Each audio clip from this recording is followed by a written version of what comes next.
हमारे पूर्वजों ने इतनी शालीनता से रह कि तुम भी मेरे भाई, तुम भी मेरे भाई, तुम भी मेरे भाई, और इन अकबर बाबर की औलादों ने हमारे 33,000 मंदिर तोड़ दिए। छत्रपति शिवाजी महाराज की जय। इतना बोलने से कुछ नहीं होगा, शिवाजी ने किया क्या है, महाराणा प्रताप ने क्या किया, वो जानना पड़ेगा। 3 राज्यों की, अब जम्मू कश्मीर से ध्यान हटा है तो 3 राज्यों की बड़ी चिंता है भारत को। एक तो है नीचे से केरला, और एक पंजाब, और एक वेस्ट बंगाल। तुम्हारे पूर्वजों ने कहा 1.25 लाख ते एक लड़ावा, ते गुरु गोविंद सिंह नाम कहावा, चिड़िया ते में बाज लड़ावा। ऐसे लोगों के तुम वंशज हो और तुम अपने आप को अलग कब से मानने लगे? ये खालिस्तानी है, हम ये है, हम ये लेके रहेंगे, हम वो लेके रहेंगे। भारत माता के टुकड़े तो इन लोगों ने किए। आपने देखा है हमारे हिंदू के बच्चे भले ही चोटी ना रखें, तिलक ना लगाएं, अलग कपड़े पहन लेंगे जिससे वो हिंदू ना लगे, लेकिन मुस्लिम में ये नहीं। अयोध्या में जब हारी बीजेपी, कहते कि जो काम करेगा हम उसी को देंगे, तो मैंने कहा भैया राम भगवान का मंदिर बने, वो काम नहीं है क्या? आप रेपिस्ट को वोट दे सकते हो पर एक देशभक्त को वोट नहीं दे सकते। वाह रे वाह व्यक्ति। इसीलिए मैं कहती हूँ कि हिंदू का दुश्मन हिंदू ही होता है।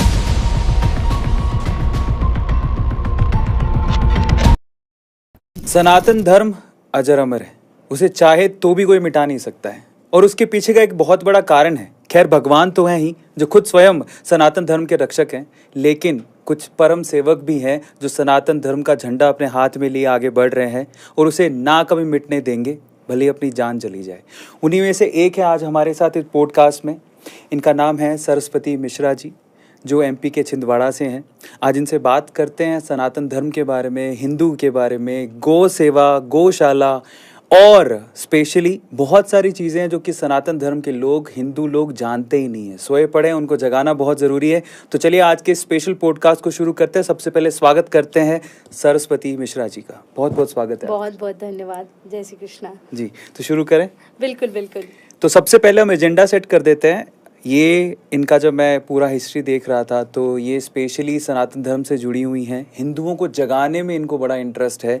ये जब हिंदू सभाएं करती हैं तो उसमें बहुत सारे मुद्दे उठाती हैं ताकि हिंदू धर्म के लोग जागें। इसके अलावा इनको गौ सेवा में बड़ा इंटरेस्ट आता है, जो मेरा भी फेवरेट टॉपिक है। मुझे बड़ा मज़ा आता है इन दोनों टॉपिक्स में। नंबर 1 और नंबर 2 जो इनका है वो मेरा भी है, मुझे बड़ा अच्छा लगता है। तो आज हम लोग ऐसे ऐसे सेम राशि वाले लोग मिल गए हैं और हम बहुत सारी बातें करने वाले हैं। तो ये प्रश्नोत्तर कम और विचार विमर्श वाली बातें ज्यादा होंगी। 100%। तो शुरू करते हैं। स्पिरिचुअलिटी के ऊपर बात करेंगे, हिंदू धर्म के ऊपर बात करेंगे, सनातन धर्म के ऊपर बात करेंगे, हिंदू को जगना कैसे चाहिए उसके ऊपर बात करेंगे, और बहुत सारे ज्वलंत मुद्दे बांग्लादेश में क्या हो रहा है उसके बारे में भी बात करेंगे। आप अपने आप को जगाने के लिए, अपने धर्म को जगाने के लिए क्या कर सकते हैं उसके बारे में भी बात करेंगे। मुझे लगता है कि इनसे अच्छा पर्सन कोई आपको मिल नहीं सकता इसके बारे में बात करने के लिए। लेकिन सबसे पहले, क्योंकि हम बात करते हैं इनको जगाने की, लेकिन खुद सरस्वती मिश्रा जी कैसे जागी, उनका इंटरेस्ट कैसे हो गया? क्योंकि जनरली क्या होता है कि श्रृंगार महिलाओं का एक रस होता है कि हाँ मैं भी सजूं, मैं भी संवरूं। आपने वो सब चीज़ें छोड़ दी और आप हिंदू धर्म और सनातन धर्म और भजन कीर्तन प्रवचन और हिंदू सभाओं में कैसे? सबसे पहले तो बहुत बहुत धन्यवाद आपका मुझे यहाँ आमंत्रित करने के लिए। बचपन से ही दादाजी कथा करते थे, परम पूजनीय आचार्य राम सजीवन मिश्रा जी, जिनके सानिध्य में, मतलब हमारा रामानंदी संप्रदाय आपने सुना होगा, तो उसी संप्रदाय से दादाजी आते थे। तो राम कथा, भागवत कथा वो करते थे। घर में एक नियम था कि सत्संग होता है, तो एक छोटी सी व्यासपीठ होती थी और लगभग भोजन के पश्चात सब लोग, हमारे यहाँ भोजन ही लगभग 5 बजे हो जाता था। जैनिज़्म तो नहीं, लेकिन वैसा ही कुछ कल्चर चलता था जिसको आजकल लोग तथाकथित इंटरमिटेंट फास्टिंग जो बन करके आ गया, वो हमारे यहाँ पहले से चला आता था। भोजन के पश्चात सब बैठते थे थोड़ी देर, चलो अब सत्संग करना है। तो दादाजी आधा घंटा 1 घंटा अध्याय सुनाते थे, और जब सब चले जाते थे तो मैं बोलती थी अब आप उतरो, मैं बैठूंगी। तो मैं 3-4 साल की थी, टूटी फूटी कहानियाँ जो याद रहती थी वो बताती थी। तो दादाजी को समझ में आ गया इसको बहुत इंटरेस्ट है, इसका कुछ यूटिलाइजेशन किया जा सकता है। तो उन्होंने मुझे पढ़ाना प्रारंभ कर दिया। तो मैं उनके साथ सुनती गई, फिर वो आसपास कथाएं होती थी तो लेके जाती थी। तो मैं 6 वर्ष की उम्र में मैंने पहली कथा की। फिर उसके बाद मैं बढ़ती गई तो भागवत कथा का प्रारंभ वहाँ से हो गया था। पर दुर्भाग्य कुछ ऐसा हुआ कि जब मैं 8 या 9 वर्ष की हुई तो मेरे दादाजी नहीं रहे। वो मेरे लिए सब कुछ थे, और ट्रेन एक्सीडेंट में जब उनका स्वर्गलोक गमन हुआ तो मुझे लगा कि अब कौन है, शायद ये ख़त्म। परंतु दादाजी ने कहा था कि बेटा भागवत कथा, राम कथा तो साथ है ही, तुम्हें हिंदुओं को जगाना है। क्योंकि राम मंदिर का एक जो विषय है उस समय बहुत ज़्यादा चल रहा था। और तो उन्होंने कहा कि कुछ भी करके हिंदुओं को जगाना है। मैंने कहा कि ठीक है, अगर मुझे किसी ने कथा नहीं करने दी तो मैं वृंदावन भाग जाऊंगी, क्योंकि पिताजी तो पीछे पड़े ही थे कि पढ़ो लिखो, ये हो गया तुम्हारा ड्रामा बहुत, तुमको तो डॉक्टर बनना है। बचपन से फ्रेम कर दिया जाता है ना बच्चों के माइंड में कि तुमको डॉक्टर बनना है, इंजीनियर। कभी बच्चों से पूछा भी नहीं जाता कि आपको क्या बनना है। मैंने थोड़ा डराया धमकाया, उनको भी लगा छोटी बच्ची है, कुछ गलत कदम ना उठा ले। तो उन्होंने कहा कब तक करेगी, चलो 14-15 साल की उम्र तक और देख लेते हैं इनका। उनको क्या पता था 13 साल की उम्र में तो मैं इतना फेमस हो गई कि उन लोगों को लगा कि चलो अब तो ये हमारे हाथ से निकल चुकी है। फिर पिताजी थोड़ी दिन तक गए, फिर बड़े भाई गए, फिर संघ से जुड़ गई। तो ऐसे हमारी यात्रा प्रारंभ हुई। मैं ऐसा ये बात मानती हूँ कि मेरे अंदर ऐसी कोई क्वालिटी नहीं थी या कोई विशेषता नहीं थी जिससे मैं इस क्षेत्र में आ जाऊँ। वो परमात्मा है ना, वो कुछ ना कुछ किसी को चुन लेता है, और मेरे कुछ पूर्व जन्म के अच्छे कर्म थे, परिवार का सानिध्य था, सपोर्ट था, तो ऐसे मैं यहाँ पे आ गई। आसान भाषा में समझाएं तो बीज है, चाहे कंकर जैसा दिखता हो, पर उससे पौधा निकलेगा, क्योंकि वो गहरे में बहुत पौधा ही है ना। तो सनातन का एक पौधा हमारे साथ बैठी हुई है, इनसे बहुत सारी बातें और भी करते हैं। चलो, आपने अपनी जर्नी बताई, बड़ी अच्छी लगी कि आपके दादाजी व्यासपीठ पे बैठ के आपको कथाएं सुनाया करते थे।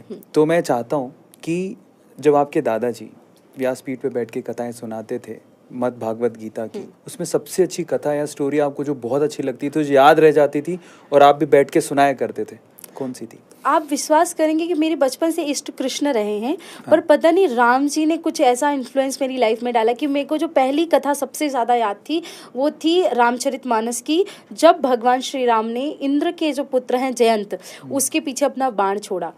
क्योंकि जयंत ने वाल्मीकि रामायण और रामचरितमानस, तो रामायण आपने ज़्यादातर सुनी होगी। हाँ। तो वाल्मीकि रामायण में आता है कि जयंत ने जो कौवे के रूप में आया, उसने माता सीता के वक्षस्थल पे प्रहार किया था चोट से।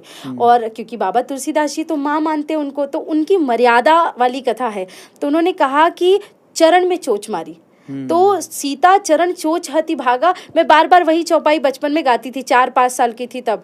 और फिर उसके बाद एक सबसे हार्ट टचिंग लाइन जो उसकी मुझे हमेशा से आज तक याद है, और मुझे लगता है लोगों को भी मैं बताऊं कि ये भगवान का स्वभाव है, कि जब जयंत आया, माता सीता के चरणों में चोच मारा, प्रभु श्री राम को गुस्सा आया। बट ऑब्वियस आपकी पत्नी है, आपकी माँ है, आपकी बहन है, अगर आप उनके साथ कोई बदतमीजी करेगा और आप अगर ईमान वाले व्यक्ति, तो आप तो उसके प्रति सजग रहेंगे, उनकी सुरक्षा करेंगे। प्रभु श्री राम ने चला दिया बाण।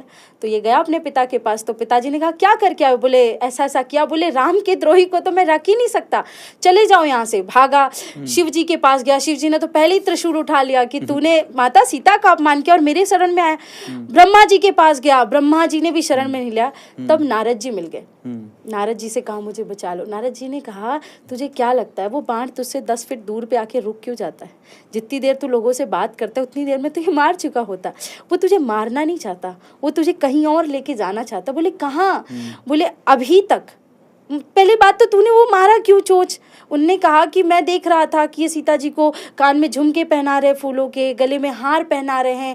मैं तो इनकी स्तुति करने गया था कि जय जय सुरनायक जन सुखदायक, और ये तो स्त्री के लोभ में प्रेम में इतने फंसे हैं कि श्रृंगार रस में डूबे, ये क्या खाक भगवान बनेंगे? तो मैं तो देखना चाह रहा था कि भगवान है कि नहीं। तो नारद जी ने कहा देखो यही तो भगवान की विशेषता है कि वो हर स्वरूप में ढल जाते हैं। प्रेम करते हैं तो अथाह करते हैं, किसी व्यक्ति का अंत करते हैं तो दुष्टों का विनाश करके इस पृथ्वी से जाते हैं। तो वो तो भगवान एक लीला रच रहे हैं। अब तू मेरी बात मान, अभी तक तूने प्रभु का प्रभाव देखा है, एक बार तू राम जी का स्वभाव देख के आ जा तू उनके शरण में। गया जयंत, और जयंत ने जैसे ही प्रभु के चरणों में प्रणाम किया तो भगवान ने उसको क्षमा कर दिया। क्या बात है। आप लोग यहाँ पे तर्क करेंगे, इसलिए मैं आपको पहले ही बताती हूँ कि क्षमा कहाँ की। हमने भी रामायण पढ़ी साध्वी जी, एक नयन कर तजा भवानी, एक चौपाई आती कि आंख फोड़ दी। तो वो गलत ये था कि सीता राम जी अलग नहीं है, उसने 2 स्वरूप देख लिए थे वहां पे कि राम जी सीता जी को तैयार कर रहे हैं और कौवे की एक ही आंख होती है, 2 आंख बना के गया था। तो भगवान ने कहा तू कौवा भी बना भाई तो ठीक से तो बन के आता, इसलिए भगवान ने वो एक आंख फोड़ दी थी। तो ये जो प्रसंग है दादाजी का, वो मेरा सबसे प्रिय प्रसंग बन गया था उस समय। और उस समय मैंने एक बात समझ लिया था कि राम जी का प्रभाव तो बचपन से है ही, पता ही है, पर उनके जैसा स्वभाव दुनिया में किसी का नहीं हो सकता। इसलिए उन्हें मर्यादा पुरुषोत्तम बिल्कुल, राम कहा जाता है। बिल्कुल। विष्णु जी के 7वें अवतार थे। बिल्कुल। तो 7वें अवतार से 8वें अवतार की तरफ चलते हैं, भगवान श्री कृष्ण की तरफ चलते हैं। आप कथाएं सुनाते हैं, राम जी की इतनी अच्छी कथा सुनाई आपने। ऐसी कृष्ण भगवान की कौन सी लीला या कथा आपको बहुत अच्छी लगती है? मुझे भगवान कृष्ण की ऐसे तो सारी कथाएं ही, आप मतलब मैं भागवत कथा करती हूँ ना, तो ऐसे आनंद रस में आप डूब जाते हैं। पर उसमें भी एक प्रसंग बहुत अद्भुत आता है जिसमें एक राक्षस है वत्रासुर। आप कभी भागवत महापुराण में पढ़ेंगे तो उस कुछ कुछ कैरेक्टर्स ऐसे हैं ना कि आप देखोगे उनके बारे में विस्तृत बात नहीं की गई है, पर अगर विस्तृत बात की जाए तो बड़ा आनंद आएगा। तो वत्रासुर का एक राक्षस है, आपने ये सुना होगा, जो महिलाएं रजस्वला अवस्था में आती है ना, तो उनके पिताजी ने ही, जो त्वष्टा मुनि के श्राप से ही, जब इंद्र को ब्रह्म हत्या लगी थी, उसी के श्राप की वजह से लगी थी, तो वो कहानी अलग है, हम कभी उस पर चर्चा करेंगे। वत्रासुर ने भगवान की स्तुति की है।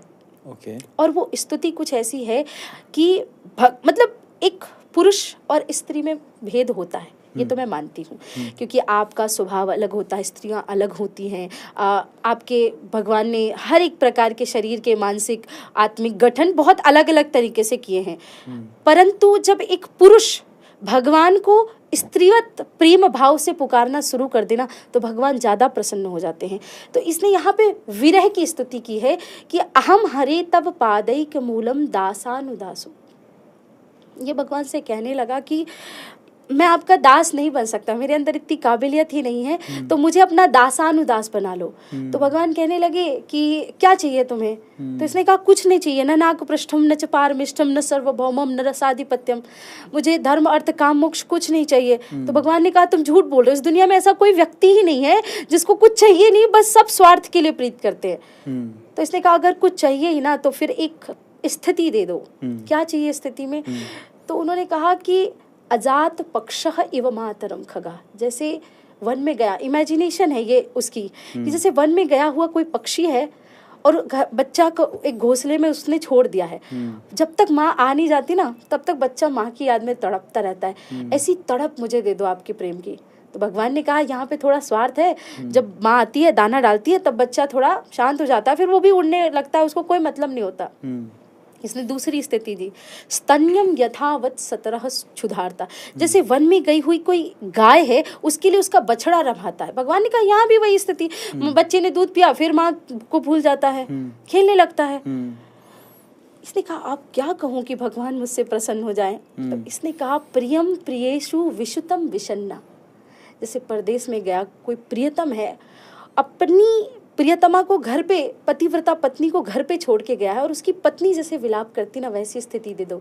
क्योंकि एक पतिव्रता के लिए उसका पति परदेश में रहे या घर में रहे, उसका प्रेम कभी कम नहीं होता। सत्य वचन। तो भगवान ने सोचा कि ऐसी स्तुति तो कभी किसी ने नहीं की, मेरी गोपियों ने नहीं की, बड़े बड़े ब्रह्मादि सुरों ने नहीं, और एक राक्षस होकर के ये ऐसी स्तुति। और आखिरी में कहता है समंजसत्वम विरह कांक्षे, मुझे सुख नहीं चाहिए, मुझे विरह चाहिए। तो जो प्रेम भक्ति भाव को मानते हैं ना, वो कभी ये नहीं चाहेंगे कि मुझे सुख चाहिए, उनको विरह चाहिए। तो ये प्रसंग लगभग काफ़ी मेरे हृदय में, जब भी मैं इसको बोलती हूँ पता नहीं क्यों मैं अंदर से बहुत कंट्रोल कर रही हूँ खुद को, कि सोच रही हूँ कि वो भावना अभी ना निकले, क्योंकि कथा अलग है, यहाँ की बात अलग होती है, विरह बहुत है उसके अंदर। तो एक राक्षस होके कोई इस लेवल पे प्रेम की पराकाष्ठा में जा सकता है, वो प्रसंग मुझे अति प्रिय है। मैं उस पर बात करती हूँ ना तो कभी ऐसा सोचती हूँ कि कोई यजमान ऐसा मिले भाई, भले 100-200 लोग होंगे चलेगा, पर 7 दिन मुझे सिर्फ वत्रासुर के विषय पे बात करनी है और कोई बात ना हो, उसके 4 श्लोकों पे ही सारी बातें हो जाए। तो ये प्रसंग मुझे काफी, ये बिल्कुल सही है। स्त्री मनोवृत्ति अगर हो तो कृष्ण भगवान जल्दी प्रसन्न होते हैं। और उसका एक उदाहरण एक और है, हम भी आपको थोड़ा सा दे देते हैं। बिल्कुल। तो विचार आया ही, तो एक बार कोई संत महात्मा थे, वो भी कृष्ण जी को बहुत मानते थे, तो वृंदावन गए और तब मीरा जी वहाँ पर थी। मीरा बाई आपको पता ही है कि कृष्ण भगवान से बहुत ज्यादा उनको था। तो किसी ने संदेश पहुंचाया, बोले मीरा जी आपसे मिलना तो चाहते हैं, ये संत आए हुए हैं, लेकिन आप स्त्री हैं तो इसलिए अब वो मिल नहीं, वो थोड़ा हिचक रहे हैं कि अब वो स्त्री हैं तो कैसे, थोड़ा होता है ना कईयों को स्त्रियों से होता है। तो उन्होंने जो वाक्य बोला वो वाकई में था कमाल का। उन्होंने कहा मीरा जी ने कि इस पूरे ब्रज मंडल में पुरुष सिर्फ एक ही हैं, वो है भगवान कृष्ण, बाकी सब उनकी गोपियां ही हैं। बिल्कुल। अब आप चाहे पुरुष हो चाहे स्त्री हो, आप गोपियां ही हैं। बिल्कुल है। ऐसे ही एक प्यारा सा भजन है इंद्रेश उपाध्याय जी का, वो मीराबाई का ही है भजन। हाँ। ओ बाला मैं बैरागन हो गई। मैं बैरागन हूँ, मेरा 4-5 भजनों में एक फेवरेट भजन है। मैंने उनको कई बार बोला भी है कि ये भजन बहुत अच्छा है। अगले सवाल पर चलते हैं। बड़ा अच्छा आपने भगवान राम और भगवान कृष्ण, इसके अलावा और कौन सी कथाएं करते हैं आप? मैं भागवत कथा, राम कथा ही प्रायः करती हूँ। लोग मुझे बोलते भी कि आप देवी भागवत कर लो, शिव पुराण कर लो, क्योंकि मैंने सभी ग्रंथ पढ़े प्रायः थोड़े थोड़े। तो मैं नहीं करती हूँ। उसके पीछे की एक छोटी सी वजह है कि मेरे दादाजी कहते थे कि बेटा जिस ग्रंथ में आपका पारंगत हो और जिस ग्रंथ को आपने अच्छे से पढ़ा है ना, किसी भी चीज को कमर्शलाइज कभी मत करना कि भाई शिव पुराण की कथा आ गई, ये धन दे रहे हैं इसलिए भी कर लो, ये भी कर लो। कई बार मुझे मेरे साथ के लोग कहते हैं कि दीदी वो कह रहे हैं कि आपकी 2 गौशाला के लिए अच्छे शेड बनवा देंगे, लेकिन आपसे शिव कथा ही सुनना है। मैंने कहा उनको बोलो शिव महापुराण नहीं करेंगी दीदी, आप कृष्ण शिव कथा कर देंगी, मैं शिव जी के प्रसंग आपको बताऊंगी। पर जिस ग्रंथ में मेरी पूरी पारंगत नहीं है, मैं नहीं कर सकती। मैंने भागवत पढ़ी, मैंने 5000 श्लोक याद किए। एक जो होता है ना कि पूर्व जन्म के कर्म कृपा, वो तो थी ही। जब दादाजी चले गए उसके बाद मैंने अध्ययन भी किया। तो मैं ऐसा करती थी कि पढ़ाई के लिए टाइम निकालते ना लोग, मैं भोजन और सोने के लिए समय निकालती थी, इतना पढ़ती थी। तो मैंने भागवत जी को अच्छे से पढ़ा, रामायण, तो मैं प्रायः यही दोनों कथा करती हूँ। इसके अलावा जब हमारे उपदेश या इस प्रकार के सत्संग होते तो मैं वेदों पे भी बात करती हूँ, मैं भागवत पे बात करती हूँ, सभी पुराणों पे बात करती हूँ। तो बस इन्होंने जिज्ञासा जगा दी है जब इन्होंने भगवान श्री राम और भगवान श्री कृष्ण के बाद नाम दिया है खुद रुद्रावतार भगवान शिव का। भगवान कृष्ण कहते हैं कि रुद्रों में रुद्र, मैं महादेव हूँ। बिल्कुल। तो जब गीता में वो कहते हैं कि मैं ही महादेव हूँ, तो उनकी कोई कथा सुना दीजिए, मजा आ जाए। भगवान शिव मतलब मुझे ऐसा लगता है ना कई बार कि ये एक जो आप देखेंगे ना, इनकी दुनिया में हर एक भगवान से छटा निराली है। एक तो ये बहुत तड़पाते हैं भक्तों को। आप देखो केदारनाथ में, अमरनाथ में, कैलाश में, इनके पास आप इजीली नहीं जा सकते। और अगर काशी विश्वनाथ भी जाना हो तो 8-8 घंटे की लाइन है, और वो भी बहुत भाग्य से, बहुत भाग्य से। आप कितनी बार प्लान बनाइए इनके पास जाने का, जब तक इनका बुलावा नहीं आएगा तो ये नहीं। परंतु अगर किसी से रीझ गए तो छड़े रुष्टा छड़े तुष्टा, रुष्टा तुष्टा छड़े छड़े। मतलब इनके भोलेपन की एक सबसे अच्छी कथा मैं आपको बताती हूँ, मेरी तो फेवरेट कथा है वो। ऐसे तो बहुत सारी कथाएं हैं कि शिवरात्रि का दिन था और एक चोर जो था वो चोरी करने के लिए निकला। 3 दिन से उसके घर में चूल्हा नहीं जला था। तो इसने सोचा क्या करूं। जब पूरे शहर में घूमा तो देखा सब जागरण चल रहा है। इसने सिर पिटा कि आज भी बच्चे भूखे रह जाएंगे, और जंगल के रास्ते होते हुए कि आज या तो मर ही जाता हूँ, क्या मुंह दिखाऊंगा बच्चों को। जंगल की ओर गया तो एक शिवालय उसको मिला। वो पूरा शिवालय खाली था। तो इसने सोचा क्या देखूं शिव जी के शिवालय में, क्योंकि कहीं भगवान कृष्ण का मंदिर होता है या विष्णु जी का मंदिर होता, हार मुकुट कुछ तो मिलेगा। शिव जी के यहाँ क्या मिलेगा? हाँ, सांपों की माला पहनते हैं वो। इसने कहा चलो कोई बात नहीं, एक बार ट्राई तो कर सकते हैं। तो चारों तरफ देखा तब भी कुछ नहीं था। तो ऊपर लटका था एक घंटा। अब घंटे को देखकर उसका वजन देखा इसने, 21-22 किलो का तो होगा भाई। 2-4-5 महीने का तो जुगाड़ हो जाएगा, बेच दूंगा इसको। तो उचक उचक के निकालने लगा, लेकिन जैसे ये उछला नहीं हो पा रहा था। इसने चारों तरफ कुर्सी टेबल कुछ नहीं मिला, तो ये तो चोर ही था। और इसके लिए सबसे पहली प्रायोरिटी थी कि इसके बच्चों को भोजन कराना था। तो इतना मतलब पागल हो गया कि वो उसने शिवलिंग पे पांव रखा और शिव जी के ऊपर चढ़ के ही घंटा निकालने लगा। इतने में कोई वहाँ से पुजारी जी जो थे पीछे सो रहे थे घर में, उनकी नींद वगैरह खुली, वो आए और इसको मारने लगे डंडों से। और उसी समय भगवान शिव प्रकट हो गए। पुजारी ने प्रणाम किया कि प्रभु क्या हुआ, इस चोर के लिए आप प्रकट हुए? बोले चोर, पहली बार ऐसा भक्त मिला कि लोग मुझे बेलपत्र चढ़ाते हैं, जल चढ़ाते हैं, धतूरा चढ़ाते हैं। पहला ऐसा भक्त मिला जिसने अपने आप को ही मुझे चढ़ा दिया। अरे वाह। तो इतने भोलेनाथ है वो, इतने प्यारे हैं। तो मुझे ऐसा लगता है कि कभी कभी मैं जब कान्हा से बातें करती हूँ और मैं लड़ती भी हूँ उनसे, गुस्सा भी होती हूँ, तो मैं शिव जी से कहती हूँ देख लो शिव जी ऐसा है। तो मुझे लगता है उस टाइम पे वो चीजें और ज्यादा जल्दी होती है। तो मेरी सिफारिश वाला जो जोन है वो शिव जी है। शिव जी अद्भुत है। इसलिए उनके लिए एक श्लोक आता है ना शिव जी के लिए कि अर्क द्रोण प्रभतिर कुसुमैर अर्चनम ते विधेयम। पहले ऐसे भगवान ने कि जिस फूल को भगवान ने कह दिया कि अच्छा ये गुलाब है, ये मोगरा है, ये कमल है, ये सब ले रहे हैं ना, कौन सा फूल है जिसको कोई पसंद नहीं करता? बोले महाराज धतूरा, लोग बोलते जहर है, महाराज मंदार, ये सब मेरे पास ले आओ। जिसको दुनिया में कोई स्वीकार नहीं करता वो शिव जी, जिस सांपों को किसी ने स्वीकार नहीं किया वो शिव जी। तो शिव जी अद्भुत हैं, अद्भुत हैं, उनको जितना प्रणाम किया जाए कम है। पर एक चीज जो उन्होंने बोली ना, कई बार कमेंट सेक्शन में जब हम आजकल वीडियोस बना रहे हैं तो लोग पूछते हैं भगवान को पाने का तरीका क्या है। तो भगवान को पाने का तरीका बड़ा सरल है, और वो है सरलता। मन में जितनी, मन भी नहीं कहेंगे हम लोग, हृदय में जितनी सरलता होगी आप उतनी भगवान के करीब जाते जाएंगे कि भगवान आपके अंदर ही है। बिल्कुल बिल्कुल। क्या बात है। तो हमने 3 बड़े बड़े हमारे भगवानों के इतने अच्छे अच्छे प्रसंग सुन लिए हैं, तो बस एकदम मस्त मजा आ रहा है। अभी थोड़ा और आगे चलते हैं। श्रीमद् भागवत गीता की बात करी आपने बोला कि 5000 से ज्यादा श्लोक आपको याद है। भागवत महापुराण जी, महाभारत, उसके अंदर गीता भी आ जाती है, उनके 800 श्लोक भी आ जाते हैं। हाँ, वो महाभारत का पार्ट है। मैं आपको जैसे थोड़ा सा समझाती हूँ। श्रीमद् भागवत महापुराण जिसमें भगवान की 24 अवतारों की कथा है। महाभारत जो 6 खंड में है उसमें भगवत गीता आती है। तो श्रीमद् भगवत गीता जो भगवान की वाणी है प्रॉपर, और श्रीमद् भागवत महापुराण जो भगवान की पूरे कथा है।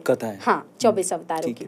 तो इतने सारे श्लोक में 5000 श्लोक हैं, उनमें सबसे अच्छा श्लोक आपको कौन सा लगता है? गोपी गीत में एक श्लोक आता है, वो प्रेम माधुर्य का श्लोक है कि गोपियां भगवान से कहती हैं कि प्रभु जब तुम व्रज से गैया चराते हुए जाते हो ना, तो हम ना अपनी पलकें पकड़ लेती हैं और विधाता को कोसती हैं कि अरे मूढ़ विधाता, तूने पलकें क्यों बनाई? जब हम कृष्ण को देखती हैं तो पलक झपकती हैं तो ऐसा लगता है युग बीत गए। अटत यद भवानन्य काननम त्रुटि युगार्यते त्वाम में पाशतम। ऐसा लगता है तुमको देखे बिना युग बीत गए कान्हा। तो ये जो श्लोक है, जब मुझे ऐसा लगता है, मैं पढ़ती हूँ ना कि कोई किसी से इतना प्रेम कैसे कर सकता है। ये अद्भुत है, ये प्रेम की पराकाष्ठा, ये सिर्फ गोपियां कर सकती हैं। और इसीलिए तो उद्धव जी ने कहा था कि मुझे ना कुछ नहीं चाहिए, आप मुझे स्वर्ग अपवर्ग कुछ मत देना, अगर कुछ बनाना ही है तो व्रज की घास बना देना, व्रज की धूल बना देना, ताकि उन गोपियों के चरणों के नीचे आके मेरा उद्धार हो सके। आप कभी उद्धव प्रसंग सुनेंगे ना, तो वो उद्धव बोलता है मैं 2 घड़ी में वापस आ जाऊंगा, क्योंकि मैं तो बृहस्पति का परम ज्ञानी शिष्य, वो गवार लोग मेरी भाषा कैसे समझेंगे। और वो उद्धव 7 महीने तक गोपियों के चरणों में पड़ा रहा। ये प्रेम है। तो कुछ कुछ श्लोक ऐसे हैं। और इसी गोपी गीत के बाद एक और श्लोक आता है कि लोग कहते हैं ना कि कोई प्रेम में क्या क्या कर सकता है। लोग प्रेम में गा सकते हैं, किसी के लिए खाना बना सकते हैं, किसी के लिए नृत्य कर सकते हैं, रो सकते हैं, है ना, सब कुछ कर सकते हैं। परंतु गोपियों ने पहली बार क्या किया पता है आपको? रुरुद्धु सुस्वरा राजन, मतलब भगवान को गायन पसंद है ना, भगवान कृष्ण को, तो उन्होंने स्वर में रोया है। जो गोपी गीत है वो गीत नहीं है, वो रुदन है। तो स्वर में रोया है। रुरुद्धु सुस्वरा राजन कृष्ण दर्शन लालसा। भगवान कृष्ण के दर्शन की लालसा में स्वर में रो के कौन दिखा सकता है? आप बताइए। तो ये कुछ ऐसे प्रसंग हैं। और 18,000 श्लोक है भागवत महापुराण में, तो उसका तो कोई भी श्लोक आप पढ़ लीजिए, आनंद ही आता है। तो फाइनली हमें गोपियों के रुदन सुनाए, उनकी व्यथा सुनाई। अब हम भगवान कृष्ण की वाणी पर भी आ जाते हैं, जो श्रीमद् भागवत गीता में लिखी है जी।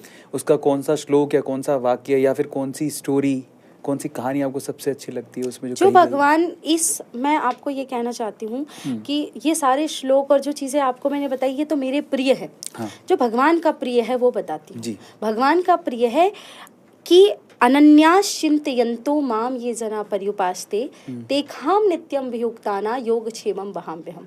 और ये शायद बहुत सारे लोगों को उनका आंसर भी मिल जाएगा कि लोग दुनिया में कहते हैं कि मैं ये करता हूँ, मैं वो खाता हूँ, मैं ये कमाता हूँ, मैंने ये काम किया, इससे मुझे प्रॉफिट मिल रहा है। तुम कुछ नहीं कर रहे हो। इस दुनिया में तुम्हारे लिए जो भी कर्म कर रहा है वो परमात्मा ने पहले से लिख दिया है। जो सच्चे मन से अनन्य भाव से परमात्मा का चिंतन करता है उसका योगक्षेम स्वयं भगवान करते हैं। एक चींटी से लेकर हाथी तक पेट पालने की जिम्मेदारी अगर इस दुनिया में किसी की है तो वो परमात्मा की है। तो इसलिए भगवान ने कहा अनन्यास चिंतयन्तु, जो अनन्य भाव से मेरा चिंतन करता है वो कभी भी हताश ना हो, परेशान ना हो। लोग जरा जरा सी बात पे डिप्रेस हो जाते हैं ना, मत होइए डिप्रेस। भगवान ने आपके लिए ये मैसेज दे दिया है कि आप डिप्रेस होने की कोई बात नहीं, आपका योगक्षेम मैं वहन करूंगा। कोई है दुनिया में जो कह सकता है कि मैं तुम्हारा साथ दूंगा, मैं तुम्हारा ख्याल रखूंगा, तुम किसी परिस्थिति में मत डगमगाना।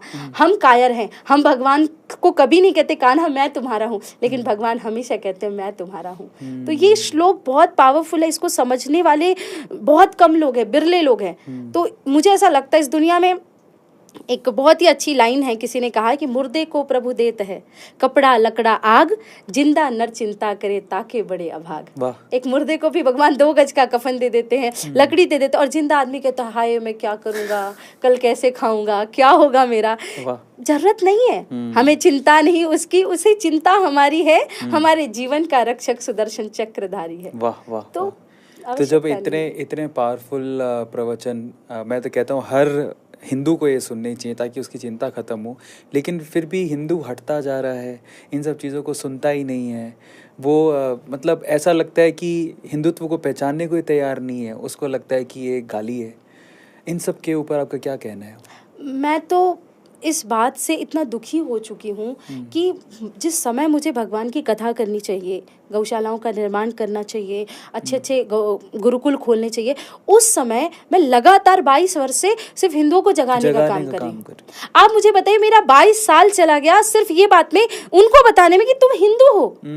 आप लोगों ने इतना बड़ा एक आवरण ओढ़ के रखा है, बनावटी। आप जाइए विदेशों में, लोग भगवान के नाम के लिए पागल हो गए हैं, और हम क्या कर रहे हैं, हमको पाश्चात्य की सभ्यता ने ऐसा जकड़ लिया है कि हम किसी से बात भी करते हैं तो बस इंग्लिश में बात करनी। किसी भाषा से मेरा परहेज नहीं है, मैं खुद दूसरी भाषाएं सीखती रहती हूँ, परंतु आपको अपनी भाषा पे गर्व नहीं है, आपको अपने धर्म पे गर्व नहीं है, आपको अपनी कल्चर पे गर्व नहीं है, आप किसी को हिंदू बोलने से डरते हैं। बहुत सारे ऐसे लोगों को मैंने देखा जो लोग कहते हैं कि साध्वी जी हम बात करेंगे पर आप ना ज्यादा सनातनी और हिंदू हिंदू मत बोलना। मैंने कहा क्यों भाई, हिंदू पाप है क्या? राष्ट्रीय स्वयंसेवक संघ के द्वितीय सरसंघचालक माधवराव सदाशिवराव गोलवरकर गुरुजी ने कहा कि हिंदवा सहोदरा सर्वे न हिंदू पतितो भवेत, मम दीक्षा हिंदू रक्षा मम मंत्र समानता। जो हिंदू कभी पतित नहीं होता वही हिंदू जातिपात की बातें कर रहा है। भाई इसने छुआ मेरा धर्म, अरे धर्म कोई छुई मुई का पेड़ है जो किसी के छूने से नष्ट हो जाएगा?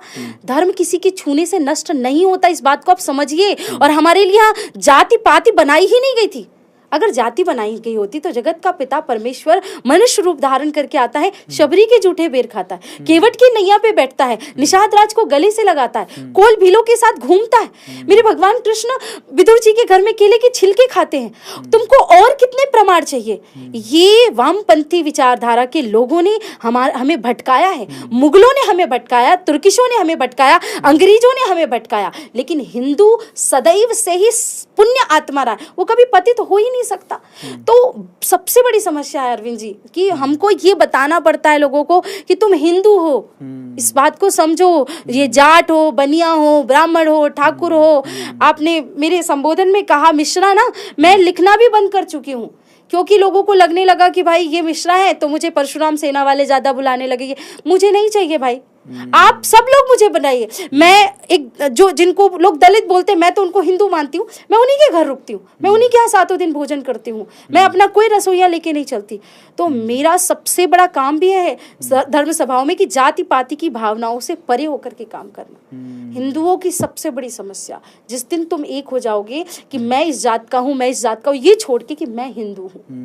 बिल्कुल सही कह रहे हैं आप, लेकिन कई बार हिंदुओं को इसी बात से डर लगता है कि मैं हिंदू ये कह दूंगा तो मेरे ऊपर अत्याचार ज़्यादा होंगे। जैसे बांग्लादेश का हम एग्जाम्पल ले लें, और ये सवाल कभी भीतर भीतर मन से भी उठता है कि भगवान की इतनी लीलाएं हम सुनते हैं, इतना सब कुछ, लेकिन इतने जब कष्ट दूसरे धर्म के लोग हिंदुओं पर करते हैं तो भगवान बचाने आए नहीं तो उनको हिंदू कहने में डर लगता है। वो सोचता है अपने आप को मैं मुस्लिम ही क्यों ना कह लूँ, बस तो जाऊँगा कम से कम।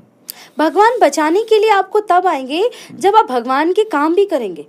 आप मुझे बताइए कि आप पूरी तरह से राक्षसी प्रवृत्ति के हो चुके हैं। आपके बच्चे को आप गा मने गधा पढ़ा रहे हैं पर गा मने गणेश नहीं पढ़ा सकते। आपके घर में आप गीता पाठ नहीं होता, हनुमान चालीसा आपके बच्चे को आती नहीं, गायत्री मंत्र आती नहीं। कितने दुर्भाग्य की बात है, जिस उम्र में बच्चे को गायत्री मंत्र आना चाहिए उसका पहला शब्द होता है ट्विंकल ट्विंकल लिटिल स्टार। आप प्रारंभ वहां से भी तो कर सकते ना। मैं बता रही हूँ ना, मेरा किसी से परहेज नहीं है। आप हर भाषा सिखाइए, लेकिन आपके बच्चों को आपके धार्मिक संस्कार ही नहीं पता, आपके शास्त्र कितने, आपके पुराण कितने हैं, 4 बच्चों से पूछ लो उनको नहीं पता। आपके देवी देवता कितने हैं, अरे इतनी देवी देवता, वी आर सो कंफ्यूज। एक काम करो, ऐसे ऐसे करने लगते हैं, ये क्या है भाई, हम ऐसे वाले हैं, हम ये वाले नहीं हैं, आपने बहुत गलत राह पकड़ ली है। तो बच्चों को अगर पता ही नहीं होगा कि धर्म क्या है, भगवान क्या है, तो भगवान आएंगे कैसे। और रही बात जो आपने कही ना कि जिस प्रकार से हिंदुओं पे अत्याचार हो रहे हैं, आप सच में, मैं आपसे बोलती हूँ, क्षमा करिएगा, और लोग अगर सुनेंगे तो शायद उनको थोड़ा कड़वा लगे, लेकिन हिंदुओं की स्थिति की वजह खुद हिंदू ही है। क्योंकि अरविंद जी, कुल्हाड़ी जो होती है ना, कुल्हाड़ी आपने देखी होगी, एक लोहे की कुल्हाड़ी लकड़ी को कभी नहीं काट सकती। कुल्हाड़ी में लकड़ी का हत्था ना होता तो लकड़ी के कटने का रास्ता ना होता। आप सोचो, जयचंद जैसे लोगों ने, इन सेक्युलरिज्म के शिकार लोगों ने हमको सबसे ज्यादा नोचा है। टू बी वेरी ऑनेस्ट, कि आप उनके यहाँ सेवैया खाने तो चले जाते हो, पर कौन सा व्यक्ति है जो आपके यहाँ रामनवमी में अपने बच्चों को राम बना के लाता है, सत्य जन्माष्टमी में अपने यहाँ कृष्ण बना करके लाता है, आपकी यात्राओं में सम्मिलित होता है, आप उनकी दरगाहों पे जाते हो, कौन सा व्यक्ति आपके मंदिर में आता है। मुझे इस बात से इतनी तकलीफ होती, इतनी कष्ट होती, और साथ साथ में लोग स्वार्थ सिद्धि के लिए जुड़ने लगे हैं कि भाई ये वाला हमारे भगवान ने पूजा हमारी स्वीकार नहीं की तो हम इस पीर बाबा क्या चले जाते, पूरी हो जाती है। ऐसा बिल्कुल भी नहीं है, एक कर्म है। आप थोड़ा पढ़ो अपने शास्त्रों को, जब जिस चीज का समय होगा तभी आपको मिलेगा, वो आपका कर्म था उस समय आपको मिलना। इस दुनिया में भगवान स्वयं भी अपने कर्म को लेख नहीं बदल पाए, आपके कर्म के लेख को कैसे बदलेंगे। आपने जो कर्म किया वो आपको भुगतना पड़ेगा।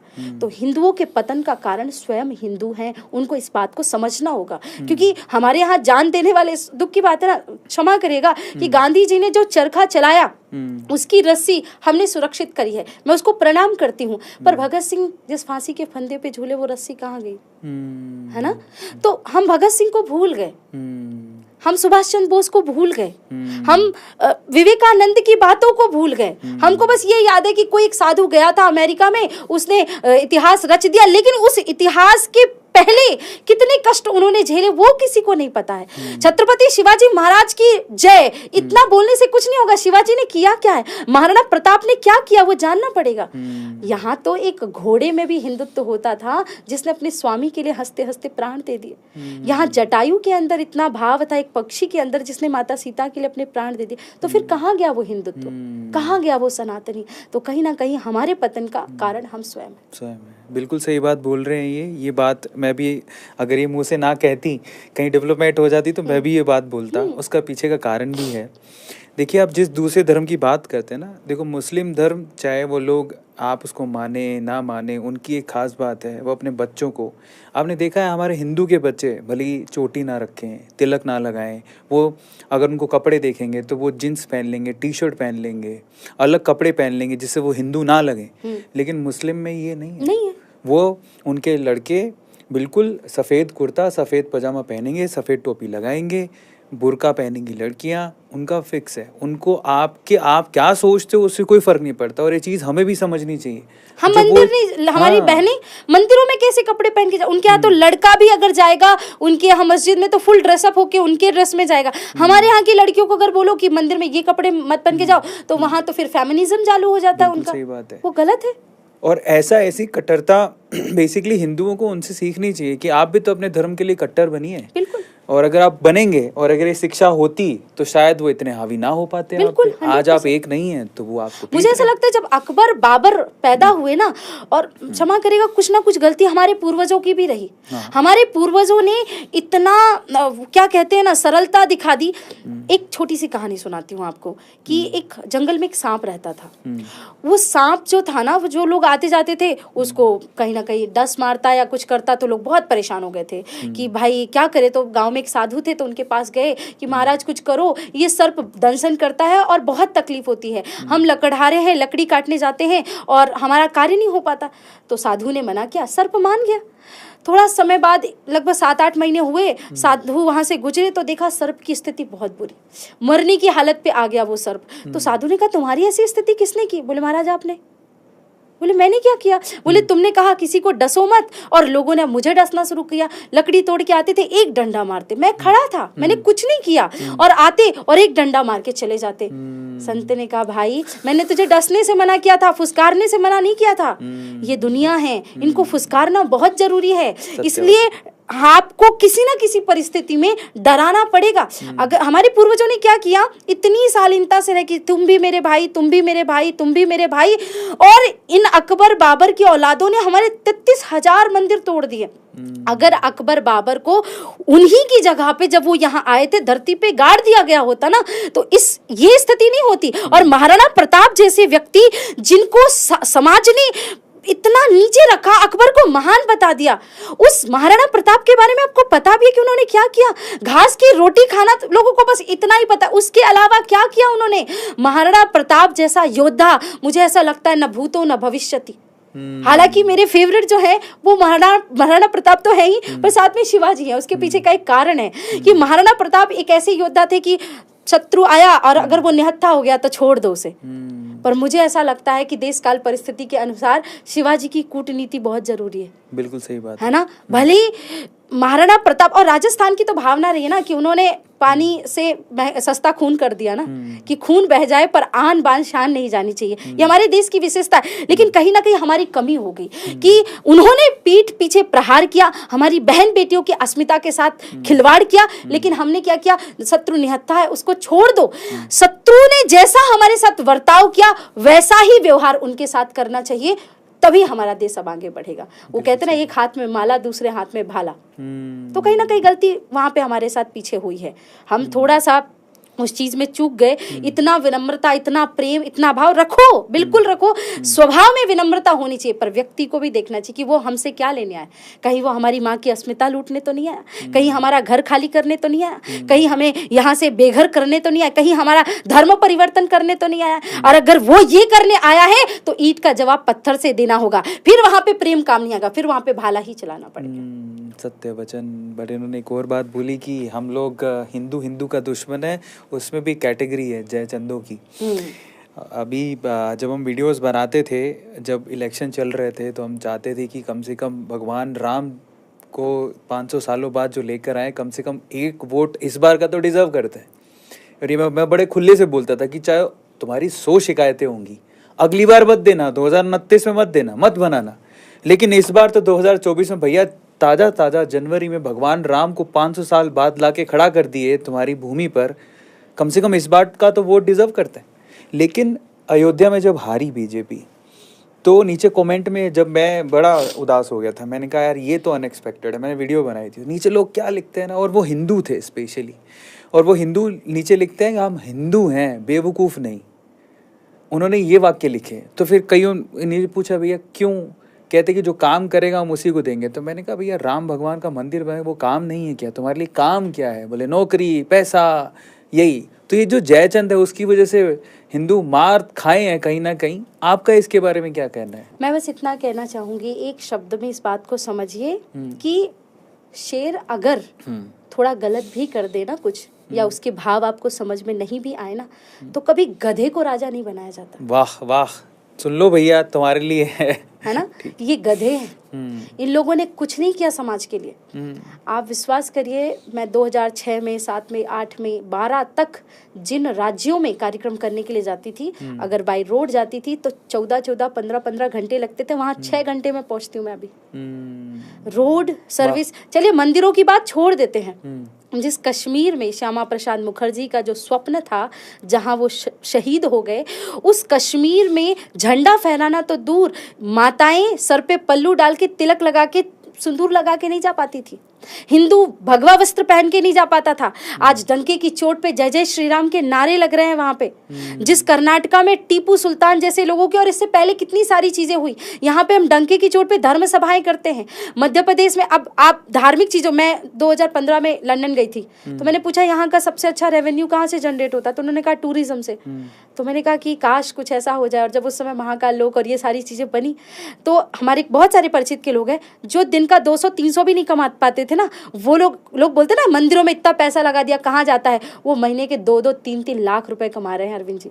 डुप्लेक्स घर खरीद लिए उन्होंने, हर घर एयरबीएनबी पे चला गया उनका। इतने पैसे टूरिज्म से आ रहे हैं हमारे देश को, चाहे वो धार्मिक स्थलों से हो, चाहे वो पर्यटन स्थलों से हो, चाहे रोड हो, यहाँ के इंफ्रास्ट्रक्चर हो, सब कुछ हमारा देश, हमारी सीमा सुरक्षित हो गई है। पहले हमारे यहाँ लोग आते थे, मार के चले जाते थे, आतंकवादी हमले होते थे। अब यहाँ का अगर अगर एक सैनिक मरता है तो वहां के 50 जाते हैं, है ना। तो हमें कॉन्फिडेंस आया है। ये लोग बात करते कि मंदिर बनाने के सिवा क्या क्या है। हमारे तो हजारों गुरुकुल चलते हैं। मैं आपको बताती हूँ, मैं आपको लिखित पे बता सकती हूँ, 10,000 से ज्यादा ऐसे स्थान हैं जहाँ हमारे यहाँ आश्रमों में, मंदिरों में रोज भंडारे चलते हैं। वहाँ रहने की, रुकने की, सब चीज की व्यवस्था है। आप किसी भी इस्लामिक व्यक्ति का या राजनीतिक व्यक्ति का या सुपरस्टार्स लोगों का बता दीजिए जिनको हम बहुत मानते हैं कि भाई जुबा केसरी के जो बड़े बड़े ऐड करते करोड़ों रुपए कमाते हैं, वो लोग कहते हैं ना कि भाई लोगों को इन्होंने सिखा दिया कि ये गुटखा, ये पान मसाला खाने से आपको बढ़िया मिल जाएगा। उन्होंने अपने घर में लंगर चलाया कभी? बताओ कि आज उनके घर जाएंगे फला फला दिन तो इनके यहाँ हमको खाने को भोजन मिल जाएगा? नहीं है। ये कोई कर सकता है तो एक हिंदू कर सकता है, ये सनातनी कर सकता है। हम सांप को दूध पिलाते हैं, हम मछलियों को आटे की गोलियां देते हैं, हम अतिथि देवो भव की भावना रखते हैं, ये लोग नहीं कर सकते। तो मैं आपको बता रही हूँ कि शेर शेर होता है, गधा गधा होता है ना। मंद बुद्धियों को वोट नहीं दिया जाता। और अयोध्या हारना हमारे लिए दुख की बात नहीं है, क्योंकि शर्म आनी चाहिए अयोध्या वासियों को, जिसने तुम्हारा 500 वर्षों का खोया हुआ सम्मान तुम्हें वापस दिला दिया। तुमने जरा सी बिजली के लिए, या लोकल का मुद्दा रहा था, सिर्फ एक लोकल का मुद्दा था, लोकल के मुद्दे के लिए तुमने एक ऐसे व्यक्ति को वोट दे दिया जो तथाकथित उसी का अभी एक परिचित व्यक्ति रेप केस में लिप्त पाया गया। तो आप रेपिस्ट को वोट दे सकते हो पर एक देशभक्त को वोट नहीं दे सकते। वाह रे वाह व्यक्ति, क्या स्थिति आ गई है देश की। इसीलिए मैं कहती हूँ कि हिंदू का दुश्मन हिंदू ही होता है। इनको चाहिए कि हाँ कुछ चलो लेट्स ट्राई समथिंग न्यू। ये राजनीति समथिंग न्यू नहीं होता। सदियों में कोई एक ऐसा व्यक्ति आता है जो नरेंद्र मोदी जी जैसा होता है। सदियों में कोई व्यक्ति होता है। और भारतीय जनता पार्टी, देखो मैं पार्टी का प्रचार करने के लिए नहीं आई हूं, लेकिन मैं कहती हूं कि क्यों नहीं, अगर धर्म के लिए, मेरे तो सारे सपने उन्होंने पूरे किए ना। अरविंद जी, मेरी आंख जब खुली ना, 6 साल की बच्ची कितनी बड़ी होती है, मेरे दादाजी ने तब से सिखा दिया, बेटा तेरा एक ही लक्ष्य होना चाहिए, राम मंदिर बनना है, तुझे उसमें एक आहुति अपनी डालनी है। लाखों करोड़ों लोगों ने किया। मैंने अपनी हर सभा से राम मंदिर बनेगा, राम मंदिर। लोगों ने बहुत ट्रोल किया कि अच्छा मंदिर बनाओगे, तारीख नहीं बताओगे, कितना कुछ नहीं बोला, लेकिन हमने मंदिर बनाया। भगवान की कृपा हुई और भारतीय जनता पार्टी के राज्य में वो स्वप्न पूरा हुआ। दूसरा स्वप्न है, हम बात करेंगे बाद में उसमें, लेकिन ये सब कुछ अगर पॉसिबल हो पाया, चाहे कश्मीर की स्थिति हो, चाहे राम मंदिर हो, चाहे मुस्लिमों के लिए भी, बहनों के लिए 3 तलाक का हो, देख लीजिए, हर एक प्रकार से स्थिति अगर देश में सुधरी है तो भारतीय जनता पार्टी और हमारे भारत के यशस्वी प्रधानमंत्री के कारण। तो हार अयोध्या की नहीं हुई है, हार उन सेक्युलर लोगों की और उन लोगों की हुई है। और तुमको तो शर्म आनी चाहिए। मैं तो कहती हूँ बिल्कुल शर्म आनी चाहिए। अपने एक बार अंदर झांक के जरूर देखना कि थोड़ा सा ईमान बचा है कि नहीं बचा है, और अगर बचा होगा तो आने वाले समय में उसका इस्तेमाल करना। तो ये जो बात आप कह रही हैं वो यूपी के लोगों के लिए कह रही हैं? 100%, 100%। यूपी के लिए भी, बंगाल वालों के लिए भी, केरला वालों के लिए भी, कर्नाटक वालों के लिए भी, जहाँ जहाँ पर हिंदू, वो कहते हैं ना जहाँ जहाँ हिंदू बटा है वहाँ वहाँ हिंदू घटा है। ये बात आपको समझनी पड़ेगी। हमको बटना नहीं है, हमको जाति पाति में नहीं आना है। वोट बैंक की जो राजनीति है जाति वाली, उसमें बिल्कुल नहीं फंसना है। क्योंकि प्रांत सुनते आप सुनो, Maharashtra Maratha vote bank, UP Bihar आया तो यादवों का वोट बैंक, ऐसे क्यों? आप हिंदू नहीं हैं, वो एक जुट वोट देते हैं कि भाई हमारा वोट तो यहीं जाएगा। आपने कितने वीडियो भी वायरल देखे कि हमारी सरकार आने दो, हम मंदिर तोड़ देंगे। अरे भाई तुम क्या, आप तुम्हारा बाप भी आ जाए ना तो मंदिर को तो कोई हिला नहीं सकता। मैं इस बात को जानती हूँ, भले हिंदू कितना भी बटा होगा, लेकिन अब भगवान की कृपा से जब से भारतीय जनता पार्टी आई, कुछ लोग इतना भी जाग चुके हैं ना कि अब तो वो स्थिति आने नहीं देंगे। और मैंने सोचा है कि अब हमें इसके अलावा भी कुछ ऐसे काम करने हैं। आफ्टर द पॉडकास्ट हम उस पर चर्चा भी जरूर करेंगे कि जो हिंदुओं को सशक्त बनाए उसके लिए भी कार्य करना है। और आप जैसे लोगों की भी आवश्यकता है। आपकी वाणी ही धार है, आपकी वाणी ही हथियार है, उसका सदुपयोग भी हमें चाहिए। बिल्कुल, हम तो कह ही रहे हैं, कैमरे के पीछे भी जब बात हो रही थी तो बड़ा अच्छा बोलती हैं ये, और ऐसे लोगों की बड़ी ज़रूरत है। हम तो फिर भी थोड़े नरम मिजाज हो गए हैं आजकल, बट ऐसी आवाज़ चाहिए। तो इनको मैं कह रहा था कि राजनीति में कभी कोशिश करिए, है ना। पर इसी पर सवाल पूछ लेते हैं, जब इतनी बात आ ही रही है आपकी, जब खून में नरमियत भी दिखी जब आप भगवान की बात कर रहे थे, गर्मियत भी दिखी जब आप राजनीति की, यानी कि धर्म और राज बात कर ही रहे हैं, तो राजनीति में जाने का क्या विचार है आपका? मतलब आवश्यकता पड़ी तो हम जाएंगे, ऐसा कुछ नहीं है। पर अभी कुछ है चीज़ें कि जो करने हैं, गौ सेवा करनी है, कुछ गौशालाएं हैं उनका जीर्णोद्धार बाकी है, और चल ही रहा है। हमने एक संत शक्ति आंदोलन बनाया थोड़े दिन पहले, और हमने संतों से कहा, मेरे पूज्य गुरुजी ने कहा कि बेटा कुछ भी करके अब आपको ऐसा काम करना है कि संतों को भी लेके आना है। तो संत कहते थे कि देखो हम सपोर्ट तो बीजेपी को ही करते हैं, पर ना हम किसी पार्टी को कैसे बोल सकते। मैंने कहा क्यों नहीं बोल सकते गुरुजी, हम अगर हमारे राम का अस्तित्व बीजेपी दे सकती है तो हम बीजेपी का सपोर्ट नहीं कर सकते मंच पे जाके। बोले ठीक, सही बोल रही हो बेटा, करना पड़ेगा। तो हमारे सब लोगों ने मिलकर, साधु संतों ने मिलकर के, हमारे गुरुजनों ने मिलकर के संत शक्ति आंदोलन बनाया। हमने खुल के सहयोग किया है, बहुत संत सहयोग भी करते हैं, मानसिक आर्थिक रूप से भी सहयोग किया है। तो भविष्य में समय रहा तो हम अवश्य करेंगे, लेकिन अभी ऐसा है कि पूरा सपोर्ट वाणी के हिसाब से तो है ही। नरेंद्र मोदी जी की आपने बात करी, परिपक्व उनका राजनीतिक करियर रहा है, उन्होंने बहुत कुछ किया है भारत के लिए और आपने वो गिनवाए भी। लेकिन हर एक राजनेता की उम्र होती है और लगभग 15 साल अपने एज अ प्राइम मिनिस्टर, प्रधानमंत्री के तौर पे पूरा कर लेंगे। उसके अलावा वो मुख्यमंत्री भी रहे हैं। 2029 में थोड़ा संशय लगता है लोगों को कि उतनी एनर्जी होगी कि नहीं होगी। भगवान करेगा उनको उतनी एनर्जी हो और वो 2029 में भी एक चेहरा बने। लेकिन उसके अलावा आपको क्या लगता है कि अगर नरेंद्र मोदी जी जब कहें कि ठीक है अब मेरा हो गया, तो आपको क्या लगता है कि किसको बनना चाहिए? भारतीय जनता पार्टी में हीरो की कमी नहीं है, बहुत कोहिनूर है, परंतु मैं नाम तो नहीं ले सकती या लेना भी क्यों नहीं चाहती, क्योंकि इस समय देश काल परिस्थिति के अनुसार पार्टी और चीज़ें डिसाइड करती हैं। पर मेरे कुछ पैरामीटर्स हैं कि ऐसा एक व्यक्ति हो जो प्रधानमंत्री बने, कि जिसे शस्त्र शास्त्र की शिक्षा स्वयं भी हो और दूसरों को भी सिखाना आता हो, जो स्वयं धर्म का पालन करे और दूसरों को भी धर्म का पालन करवाना सिखाए, जो अटूट देशभक्त हो और देशभक्ति सिखाना भी आए, जो स्वयं बहुत ज्यादा अच्छे तरीके से भगवान को भी मानता हो और हर जगह आध्यात्मिकता को ले, क्योंकि भारत देश धर्म प्रधान देश है, तो आप अपने आध्यात्म को भी लेकर के आइए। जो हर एक बात को समझता हो कि भाई राष्ट्र पहले बाकी सब चीजें बाद में, वो देश की जनता के अंदर भी कूट कूट करके भर दे कि ये सारी चीजें होनी चाहिए। और सबसे महत्वपूर्ण विशेष बात है कि जो देशभक्तों को रिवॉर्ड दे और आतंकवादियों को भून दे, ऐसा एक व्यक्ति हमें चाहिए। क्या बात है, क्या बात है, क्या बात है ना। मैं हमेशा एक छोटी सी लाइन बोलती हूँ, मैं आपको बताती हूँ। वो कविता तो बहुत बड़ी है, पर उसके एक पैराग्राफ आप इसको सुनेंगे ना, आपको लगेगा कि हाँ ये चीज़ें आनी चाहिए देश में। ये मेरे आने वाले प्रधानमंत्री के लिए हो सकता है कि ऐसा प्रधानमंत्री होगा कि कातिलों की मुक्ति का विधान हो गया यहाँ, आज देशद्रोही भी महान हो गया यहाँ। एक रिवॉल्वर ने देशभक्ति को डरा दिया, कातिलों की टोलियों को रहनुमा बना दिया। कल लिए हुए खड़ा था बम बनाती टोलियां, जो उजाड़ता रहा है मेहदी मांग रोलिया, जो हमारी रोती मातृभूमि को सुकून दे और देशद्रोहियों को गोलियों से भून दे। ऐसे सरफरोश का हमें प्रकाश चाहिए, देश के लिए फिर पटेल और सुभाष चाहिए। वाह क्या बात है, क्या बात है। वो खून कहो किस मतलब का जिसमें उबाल का नाम नहीं, तो आज खून उबल रहा है। अगले सवाल की तरफ चलते हैं। यूपी में आप ही एमपी की बात करते हैं, खुद छिंदवाड़ा से हैं, तो एमपी ने तो इस बार छिंदवाड़ा की सीट भी जितवा के दे दी।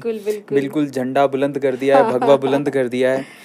लेकिन थोड़ी निराशा हुई यूपी को लेके, जहाँ पर योगी राज कहते हैं कि योगी आप तो कह नहीं पाए, पता नहीं क्यों नहीं कहे कि लोग कहते हैं कि योगी कभी प्रधानमंत्री बनेंगे देश के। नहीं, मैंने जितने आपको पैरामीटर्स बताए हैं अब आपको पता है कहाँ है, क्योंकि मैं तय करने वाली नहीं हूँ ना। मैं अगर पार्टी का प्रधान नेतृत्व में होती या उनके बोर्ड मेंबर्स में से एक होती तो मेरा वोट किसको जाता है ये सब जानते हैं। लेकिन मेरे पैरामीटर्स जहाँ हैं वो आप अच्छी तरीके से जानते हैं। दुनिया में उनके जैसा तो मैंने कोई राजनीतिक व्यक्ति देखा नहीं। मैंने बहुत करीब से उनको देखा है। जिस गाड़ी से वो पहले घूमते थे उस गाड़ी से वो अभी भी कई बार घूमते गोरखपुर में, और उनकी जो मुख्यमंत्री आवास की गाड़ी है वो भी गाड़ी इतनी सीधी सिंपल सी गाड़ी है, और बहुत सरल व्यक्ति हैं परंतु बहुत तेज व्यक्ति भी हैं। वो वही बात है ना कि धर्म और शस्त्र और शास्त्र लेकर के चलने वाले, एक हाथ में माला है और दूसरे हाथ में भाला है। बिल्कुल, योगी जी जैसा लीडर एक बार तो कभी न कभी पीएम बने। बिल्कुल बिल्कुल, ताकि फिर से यहाँ पर जो दबी दबी आवाज़ें हिंदुओं की थोड़े वो नीडर हो पाए, नीडर ही हो पाए, इतना ही बहुत है। हमें किसी पे आक्रमण करने के लिए जाना नहीं जाता है, हम सुकून वाली जिंदगी जीते हैं, पर नीडर होके तो जिए। बिल्कुल। तो योगी जी के बारे में बात कर लेते हैं। हाँ। आप यूपी के जो रिजल्ट आए उसमें योगी जी ने बहुत एफर्ट किए बट वो पॉसिबिलिटी हो नहीं पाई, इसके बारे में क्या कहेंगे? उसके पीछे की अरविंद जी मुझे जो लगा समस्या सबसे बड़ी रही कि इस बार जाति पाति को बहुत ज़्यादा बढ़ावा दिया गया। हाँ। जो निचले स्तर पे छोटे छोटे नेताओं ने घर घर जा कर के बताया कि भाई देख ये व्यक्ति ब्राह्मण था इसलिए उसको मारा गया, ठीक है भाई, ये देख ये मुस्लिम था इसलिए योगी जी ने उसको मारा, भाई ये यादव था इसलिए योगी जी ने उसको जेल में डलवाया, जबकि योगी जी ने चिन्हित करके सिर्फ आपराधिक व्यक्तियों को ही जेल में डलवाया है।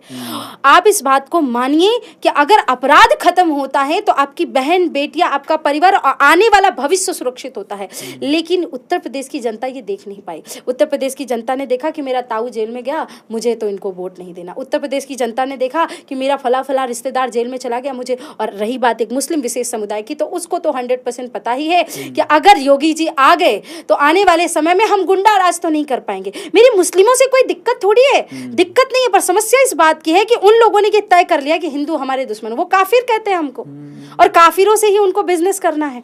अब योगी जी ने अभी थोड़े दिन पहले कहा कि भाई आपको एक काम करो कि कांवड़ यात्रा चल रही है, थोड़ा नियम धर्म का पालन कर लेते हैं, आपने फ्रूट की दुकान है, चाट की दुकान है, खाना है, रेस्टोरेंट्स है, अपने नाम के जो आपको लिखना है वो नाम आप लिखो कि भाई आप मोहम्मद आरिफ हो, मोहम्मद आरिफ की दुकान।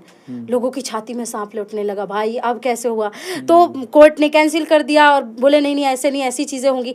तो वो जानते हैं कि ये आदमी अगर उत्तर प्रदेश का मुख्यमंत्री और यहाँ पे इस लेवल पे काम कर रहा है, अगर ये पीएम बन गया तो क्या करेगा, इसलिए वो लोग, योगी जी के एफर्ट में कोई कमी नहीं है। और जहां तक बात निकली ही है अगर इसकी कि नेम प्लेट लगाने की, तो एज अ कंज्यूमर मैं छोड़ देती हूं आपको कि आप धर्म की बात को मत लेके आइए यहाँ पे।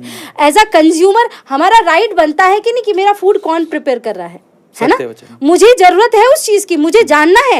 और तुम बड़े ईमान, मैंने सुना था मुसलमान बड़े ईमान वाले होते हैं, पर तुम 150 रुपए के लिए तुम तो हिंदू बन करके बैठ गए। तो आ जाओ भाई घर वापसी कर लो, इससे अच्छा अच्छे से मैं तुम्हारी घर वापसी करती हूँ, फिर रखो तुम अपना नाम और उसके बाद तुम चलाओ उसके नाम जय माता दी, महाकाल का ढाबा और है ना गणेश जी का ढाबा, करो अपने नाम की दुकानें। लेकिन तुमको अपना ईमान बचाने के समय कहना है कि भाई हम ईमान के पक्के हैं, हिंदू काफिर होते हैं, और उस समय तुमको जब ढाबा चलाना है या दुकानें चलानी है या कपड़े की दुकानें चलानी है तो तुम नाम हमारा डाल दोगे। ये कैसी बात होती है भाई? मुझे ऐसा लगता है हिंदुओं को भी सतर्क होना पड़ेगा, समझना पड़ेगा, जानना पड़ेगा। मैंने कई बार, ऐसा नहीं है जाने अनजाने में, मुझसे भी कई बार गलती हुई, मैंने कई सामान खरीदा और मैंने किसी से रिकमेंड लिया कि भाई ये आप देखोगे, वो लोग दुकान भी अपने वालों की रिकमेंड करते हैं। हमारा हिंदू कहता है भाई बगल वाले से मत खरीदना, बहुत महंगा देता है, चल एक काम करते मेरे से ही ले ले 2 रुपए। वो अपने हिंदुओं को कभी बढ़ता हुआ नहीं देखना चाहता। बताया ना, सारी मूलभूत समस्या यहीं पे है मेरे भाइयों, जाग जाओ। कितने दिन तक हम ऐसे छाती पीटते रहेंगे तुम्हारे लिए कि तुम लोग समझते ही नहीं हो, जानते ही नहीं हो। तुम्हें जानना पड़ेगा कि उत्तर प्रदेश ही नहीं पूरे भारत में ऐसी स्थिति होनी चाहिए जहां जाति के नाम पे वोट नहीं, धर्म के नाम पे वोट नहीं, बल्कि एक सच्चे व्यक्ति के नाम पे वोट मिलना चाहिए कि राष्ट्र के लिए काम कौन कर रहा है, देश के लिए काम कौन कर रहा है। योगी जी ने बहुत मेहनत की, बहुत एफर्ट डाला, पर कहीं ना कहीं जय चंदो ने हमें हरा दिया। तो वो हमारी गलती है और मेक श्योर आने वाले टाइम पे जब भी आवश्यकता होगी, मैंने तो उनको मैसेज डलवा दिया है, अभी उत्तर प्रदेश के चुनाव आने वाले हैं तो मैं तो जाने वाली हूँ, सारी कथाएं छोड़ करके जगह जगह जहां मेरी आवश्यकता पड़ेगी मैं जाऊंगी। बिल्कुल सही कह रहे हैं आप। लेकिन जब यूपी हारे थे, यूपी से वो एक्सपेक्टेड सीटें नहीं आई, हम तो लगभग सोच के बैठे थे कि 70 के करीब आएंगी, सीटें नहीं आई, 50-52 ही रह गई। तब जब ग्राउंड रियलिटी पता की, वहाँ पे बहुत सारे यादव हैं, मेरे दोस्त भी हैं, मैंने पूछा कि क्या हुआ यार, तुम एटलीस्ट अभी तो देते। तो वो लोग कहते हैं कि यहाँ पर सब ठीक था, लेकिन एक समस्या थी कि बेरोज़गारी बहुत है, लोगों को नौकरी चाहिए, और जो एग्ज़ाम होते हैं बेसिकली उसमें चीटिंग बहुत होती है। काफ़ी टाइम से लोग एग्ज़ाम का फार्म भरे हुए हैं, एग्ज़ाम ही नहीं हो रहे, एग्ज़ाम हो रहे तो उसका पर्चा आउट हो जा रहा है, ये समस्याएँ थी। मैंने कहा इतनी समस्याओं पर वो मेरा अलग मैंने बोला कि भी इतनी छोटी छोटी समस्याओं के लिए आप उस व्यक्ति को क्यों नकार रहे हो जो देश के लिए काम कर रहा है। उन्हीं उत्तर प्रदेश वालों से मैं एक क्वेश्चन करना चाहती हूँ अरविंद जी, दिन में तुम 200 रुपए का गुटखा खा जाते हो, है ना, और तुमको जो दाल है ना 100 रुपए की वो भी महंगी लगती है। बेरोजगारी की ये लोग जहाँ तक बात करते हैं ना, वही राज्य है जहाँ पे सबसे ज्यादा बहुत सारे हैंडवर्क के काम होते हैं, हैंडलूम्स के काम होते हैं, और वो दूसरे धर्म के लोग वहाँ पे बहुत अच्छे से कर रहे हैं। उनको किसी भी प्रकार की कोई बेरोजगारी नहीं है, सिर्फ काम करने की बात है, आपको काम मिलेगा।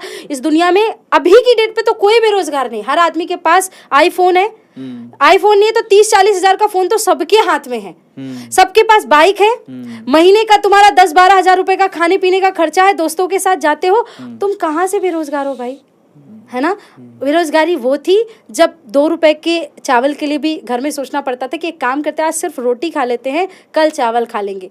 वो समय था, हमने देखा है हमारे दादाजी के समय, लाइट, बिजली, सड़क, रोड, बहुत सारी समस्याएं थी, गिनाने बैठूंगी समय कम पड़ जाएगा हमारे लिए। उत्तर प्रदेश के जो लोग हैं, ऐसे ही बिहार में कुछ स्थान है, मैंने ग्राउंड लेवल पे काम किया, बातचीत की है लोगों से, वहां पर लोग, कुछ लोग तो है काम करना नहीं चाहते। अच्छा, वहाँ का एक पैटर्न भी है, क्षमा करना मुझसे कुछ भूल हो जाए तो, कि अगर एक बड़ा आदमी भाई घर का चला गया कहीं काम करने तो 2 भाई घर में ही बैठे रहते हैं। हमें देश को सशक्त बनाने के लिए काम करना पड़ेगा, पैसा कमाना पड़ेगा, देश को आर्थिक तरीके से मजबूत करने के लिए हिंदुओं को आर्थिक तरीके से मजबूत होना पड़ेगा।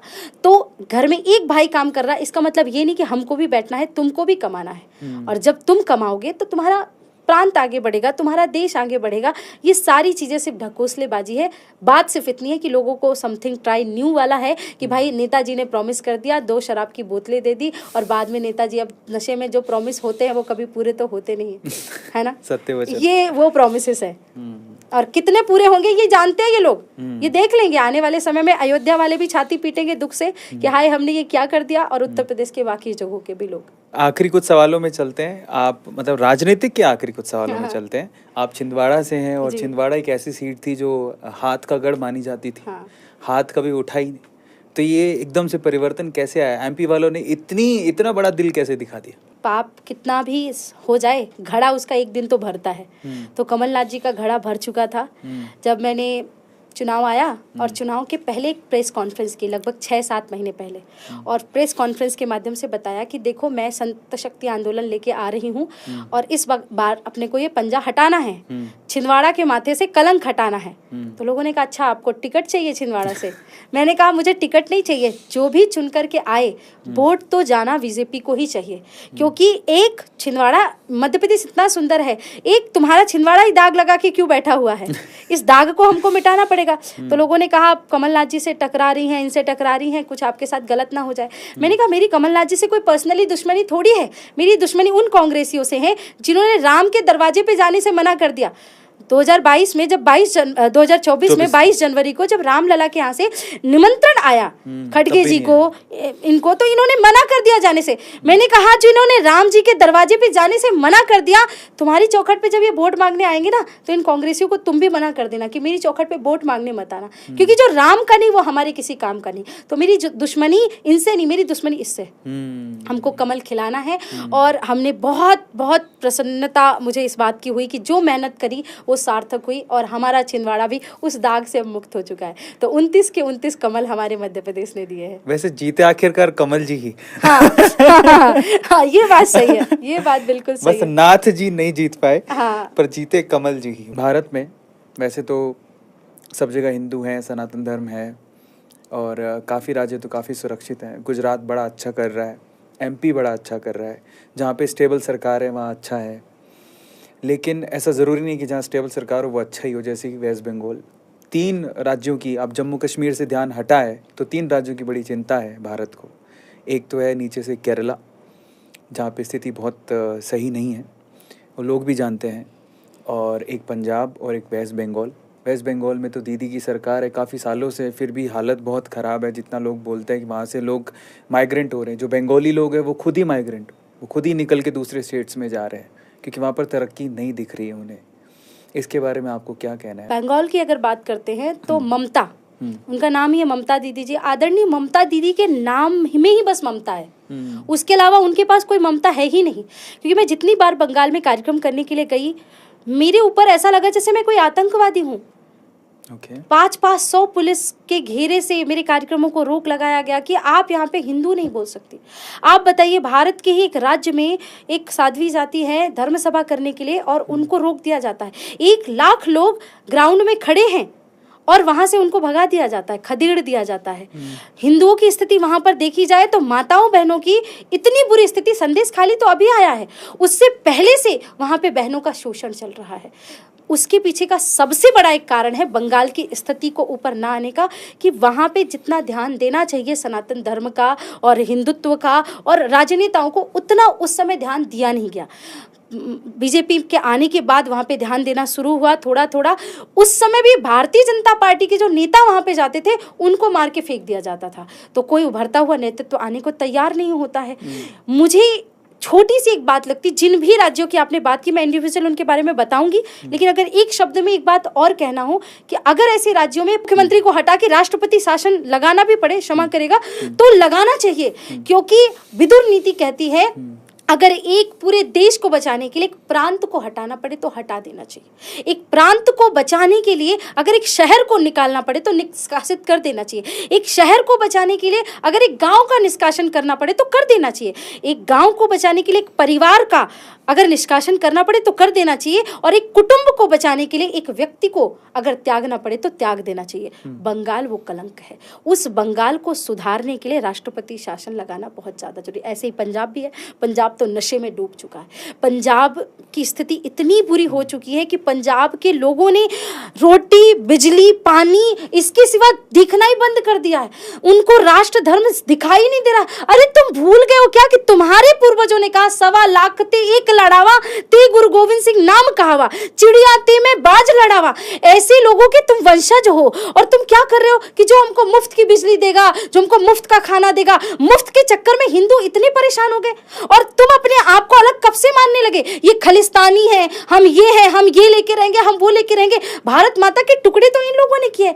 सब कुछ नशे ने बिगाड़ दिया। तो पंजाब की स्थिति सुधरना बहुत ज्यादा जरूरी है और उस स्थिति को सुधारने के लिए वहां नशा पूरी तरह से बैन होना चाहिए। नशा सबसे बड़ी बात है। अभी भी ऐसे बहुत सारे लोग हैं, मैं उनको पूछती हूँ, मैं जाती हूँ वहां पे अमृतसर साहिब में, मैं मट्ठा टेकती हूँ और मैं उनसे प्रार्थना करती हूँ बार बार कि जिस धरती ने वीरता की पराकाष्ठा दिखाई है, दुनिया को वीरता का इतिहास रचा है, उस धरती में इतना बड़ा कलंक नहीं होना चाहिए। ऐसी स्थिति नहीं आनी चाहिए। आखिरी बात करती हूँ केरला की और थोड़ा सा समहाउ उसके लगे हुए स्टेटों की, कि यहाँ पे तो स्थिति इतनी बद से बदतर है कि गाय को लटका के रास्ते पे टांग दिया जाता है। मैं केरला में, क्षमा करिएगा, किसी के यहाँ भोजन करने से भी बहुत डर लगता है। पता नहीं किस घर में गौमांस पक रहा हो, हिंदू खा रहे हैं, भ्रमित हो गए हैं। जिस गाय को मैंने अपना जीवन दे दिया, उस गाय का धड़ जब दिखता है ना मुझे, या ऐसी स्थितियां, इनकी बीफ पार्टियां होती हैं, गाय कभी स्टेटस सिंबल नहीं हो सकता। ये कैसे हो सकता है कि तुम अगर सेव टाइगर की बात करते हो तो तुम तो बहुत अच्छे समाज सेवी हो, तुमने एनिमल लवर की बात की, अगर डॉग को सेव करने की बात करते हो तो तुम एनिमल लवर, जैसे मैंने गौ सेवा और काऊ को सेव करने की बात कही तो तुम तो सांप्रदायिक हो गए भाई। केरला की सबसे बड़ी स्थिति वहाँ की वामपंथी विचारधारा है। वहाँ की वामपंथी विचारधारा को जड़ से मिटा करके सनातन धर्म को पुनः स्थापित करना होगा। सनातनी जितने जाएंगे, साधु संत जितने जाएंगे, कथा वार्ता जितनी होगी, लोकल के लोग, ताकि वो भाषा में समझ सके, इन 3 स्टेटों में काम करने की बहुत आवश्यकता। और मैंने कहा भी है लोगों से, कभी भी किसी भी जगह पे, मैं तो ऑलमोस्ट केरला में, शायद पता नहीं अब लेटर आ गया हो तो नहीं, मुझे बैन कर दिया था। बंगाल में मैं बैन थी, यहाँ पे जाने नहीं देते ये लोग।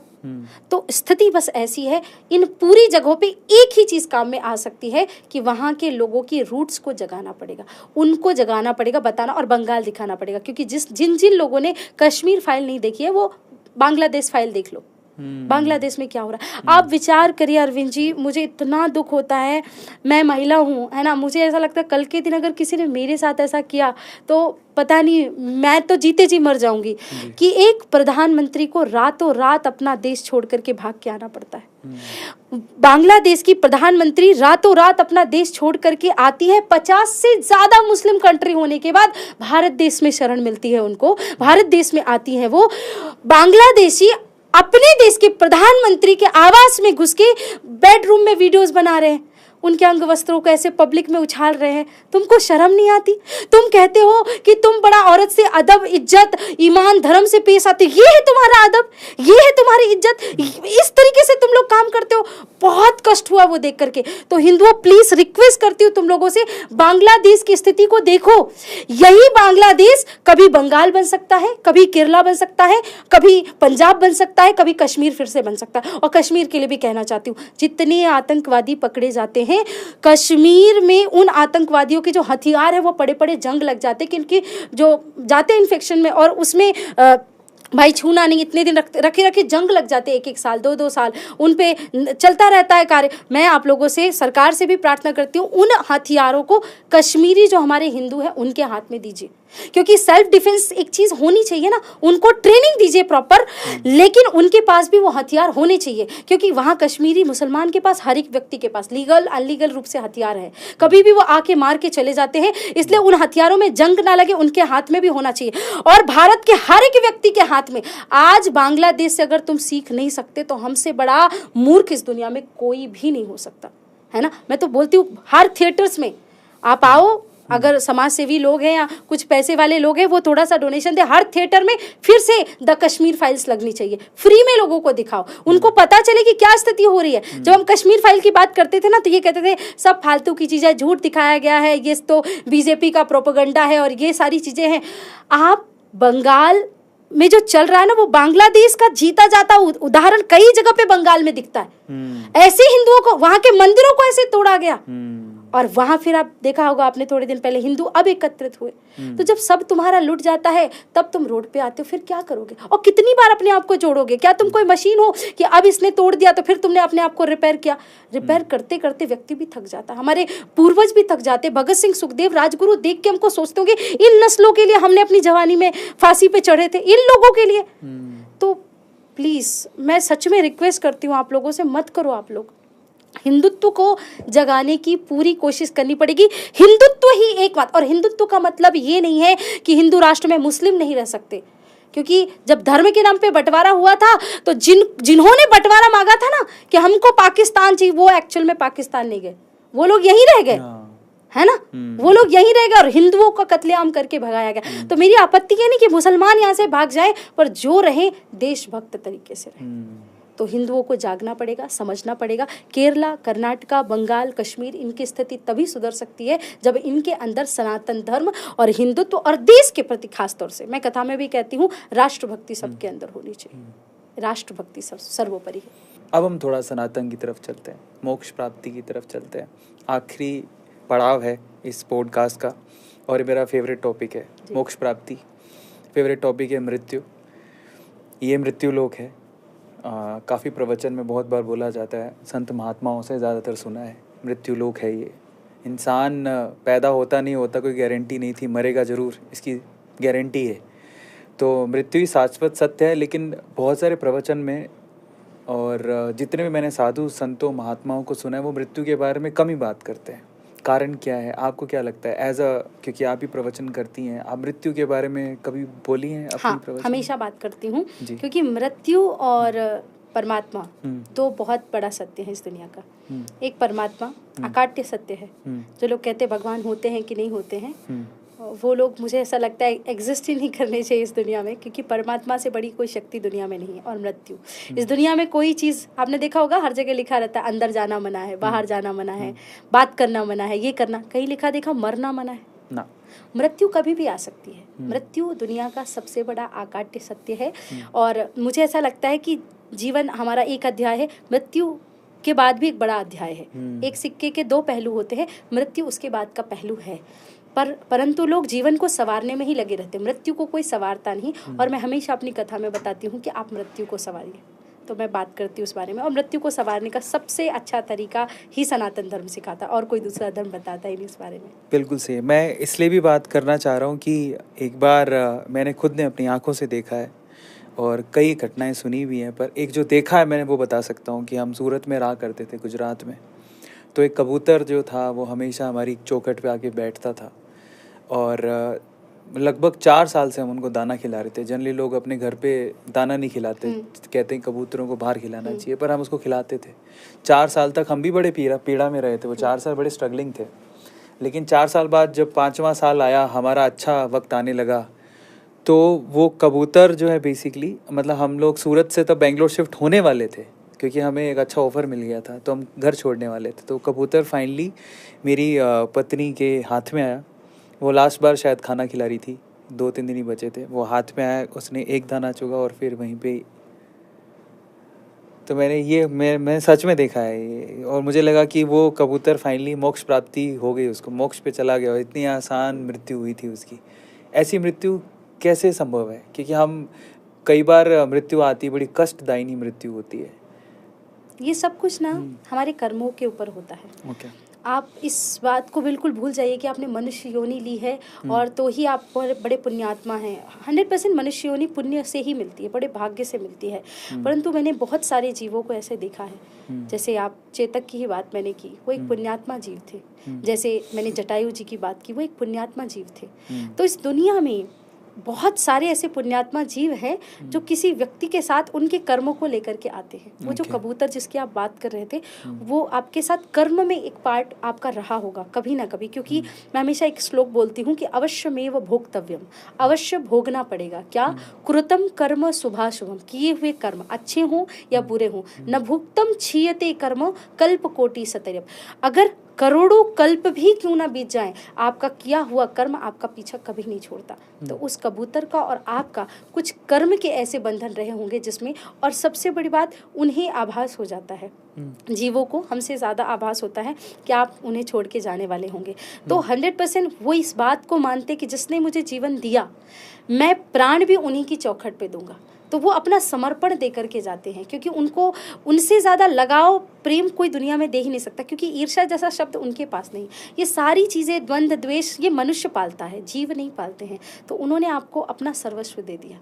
तो मुझे ऐसा लगता है कहीं ना कहीं मृत्यु को सार्थक बनाना पक्षियों को भी आता है कि मृत्यु को कैसे सार्थक बनाए, बस मनुष्य को नहीं पता ये बात। जो आप बोलते पीड़ादायक मृत्यु, वो पीड़ादायक मृत्यु हमारे आज कई आपने देखो, बड़े संत अच्छे रहते हैं, बड़ा वेद पाठी रहते हैं, घर में पूजा पाठ लोग अच्छे, माताएं ऐसी होती बहुत पूजा पाठ दान पुण्य करती, पर उनका आखिरी समय अच्छा नहीं होता। वो दुखी भी हो जाती इस बात से कि मैंने ऐसे क्या कर्म किए कि ऐसा हो रहा है मेरे साथ, मैंने तो इतना अच्छा किया, इससे अच्छा तो बुरा ही करती तो अच्छा होता। नहीं, आपके इस जन्म का अच्छा पुण्य आपको आने वाले समय में मिलेगा, लेकिन पूर्व के जो आपके किए हुए कर्म थे वो कहीं ना कहीं आपका पीछा बिल्कुल नहीं छोड़ेंगे। एक और सवाल मेरा है कि क्योंकि मृत्यु शाश्वत सत्य है, लेकिन ऐसा भी कहा जाता है हमारे धर्म में, हिंदू धर्म में, कि आप जन्मते हैं, मरते हैं, फिर जन्मते हैं, फिर मरते हैं, और एक क्रिया चलती रहती है तब तक जब तक मोक्ष प्राप्ति ना हो। तो ये मोक्ष प्राप्ति का रास्ता क्या है? मोक्ष प्राप्ति बहुत जटिल कार्य है, बहुत कठिन कार्य है और बहुत सरल भी है। योगियों की भाषा में बहुत सरल है और जो सामान्य जनमानस है उनके लिए बड़ा कठिन है। मैं दो बातें आपको बताती हूँ। मोक्ष प्राप्ति मतलब परमात्मा के चरणों में स्थान मिल जाना। उसके बाद आप इस दुनिया में किसी भी योनि में नहीं आएंगे, 84 लाख योनियों में किसी भी योनि में नहीं आएंगे।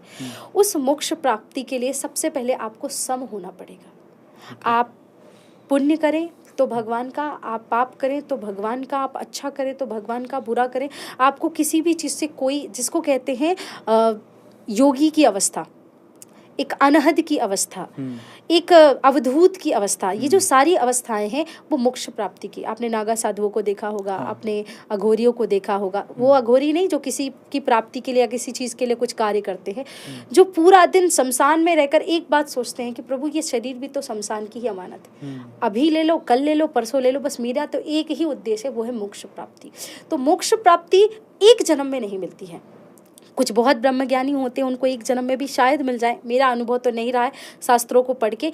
मोक्ष प्राप्ति हम कई जन्मों से उसकी प्रैक्टिस करते हैं। परमात्मा के चरणों में जाना ही सबसे मुश्किल काम है। बाकी भगवान आपको सब दे देगा, बंगला, गाड़ी, घोड़ा, ये सब बहुत बहुत ज़्यादा तुच्छ, इतनी ईजी चीज़ें हैं। मतलब भगवान के लिए ना वो जो राई का दाना है ना, उससे भी बहुत छोटी चीज़ है ये आपको देना। मतलब आप इमेजिन करो, आपको मिल जाएगा। लेकिन मोक्ष सबसे बड़ी आखिरी सीढ़ी होती है और उस पे पहुंचने के लिए आपको योगी बनना पड़ेगा, अवधूत बनना पड़ेगा। उस अवधूत, जैसे जनक जी थे, ग्रस्त होते हुए भी वो उस स्थिति में थे। तो ऐसा नहीं कि आप घर छोड़ दो, जंगल चले जाओ तो ही मोक्ष मिलेगा, लेकिन हर चीज़ से परे। किसी ने कुछ अच्छा बोला तो भी तेरी मर्जी, किसी ने कुछ बुरा बोला तो भी तेरी मर्जी। रही बात मेरी बात करूं, मैं मोक्ष नहीं पाना चाहती। क्योंकि मैं राष्ट्रीय स्वयंसेवक संघ से बचपन से जुड़ी ना, तो जो उनके सबसे प्रिय सरसंघ चालकों में मेरे रहे पूज्य गुरु जी, तो उनको भी मोक्ष प्राप्ति की बड़ी इच्छा थी। हमेशा कहते थे कि मुझे इच्छा है कि मुझे मोक्ष मिले, मोक्ष मिले। उनको शंकराचार्य का पद भी आया, परंतु उन्होंने सब त्याग दिया। उनको पता चला कि राष्ट्र को उनकी बहुत आवश्यकता है। एक कविता भी आती है उनकी कि राष्ट्र के हित त्याग दी मोक्ष की परम इच्छा, राष्ट्र के उत्थान पूजन के सृजन की ली विमल दीक्षा, तुम स्वयं थे अग्नि समिधा गंध थे हवन थे। बहुत बड़ा उसका पैराग्राफ है। तो उन्होंने मोक्ष त्याग दिया। तब मुझे ऐसा लगा कि अभी मुझे मोक्ष नहीं चाहिए, कि मोक्ष पाने के बाद प्रभु के चरणों में स्थान मिल जाएगा। लेकिन जो सुख कृष्ण के लिए रोने में है ना, जो सुख उसके लिए नृत्य करने में है, जो सुख उसकी कथाओं में है, मैं चाहती हूँ मैं हर वर्ष, हर बार, हर योनि में भारत भूमि में आऊँ, मनुष्य ही बन के आऊँ, स्त्री ही बन के आऊँ और भागवत कथावाचक ही बन के आऊँ। मुझे मेरे जीवन से बहुत प्रेम है। मैं बहुत भाग्यशाली हूँ कि मैं कथावाचक हूँ, मैं भगवान की कथा गाती हूँ। और अगर मेरे हिंदुओं ने सब अच्छा कर दिया, इन कामों में ज़्यादा फंसा के नहीं रखा, तो अपने जीवन की आखिरी श्वास तक मैं भगवान का नाम जप और गुणगान ही करना चाहती हूँ। क्या बात है।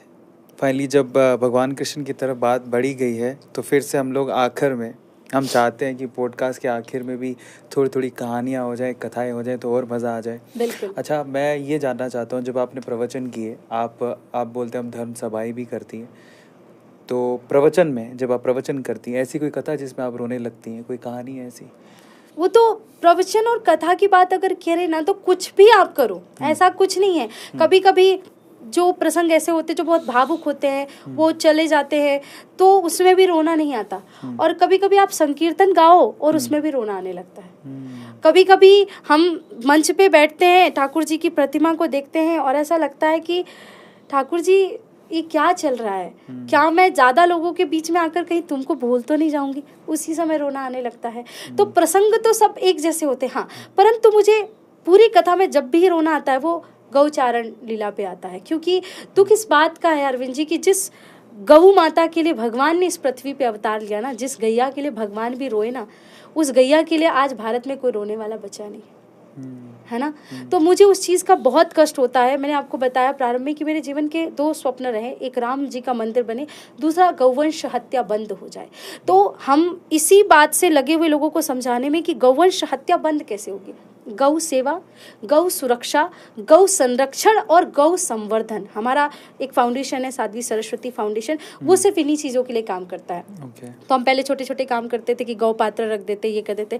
अब हमने क्या किया कि हम गौशालाएं चिन्हित करते, और आप सबका सहयोग रहा तो हमने 1000 गौशालाओं को ऐसे चिन्हित करना है, और उन 1000 गौशालाओं का जीर्णोद्धार करके लगभग हम चाहते हैं हमारे फाउंडेशन के माध्यम से 1 लाख से ज़्यादा गायों की सेवा हो।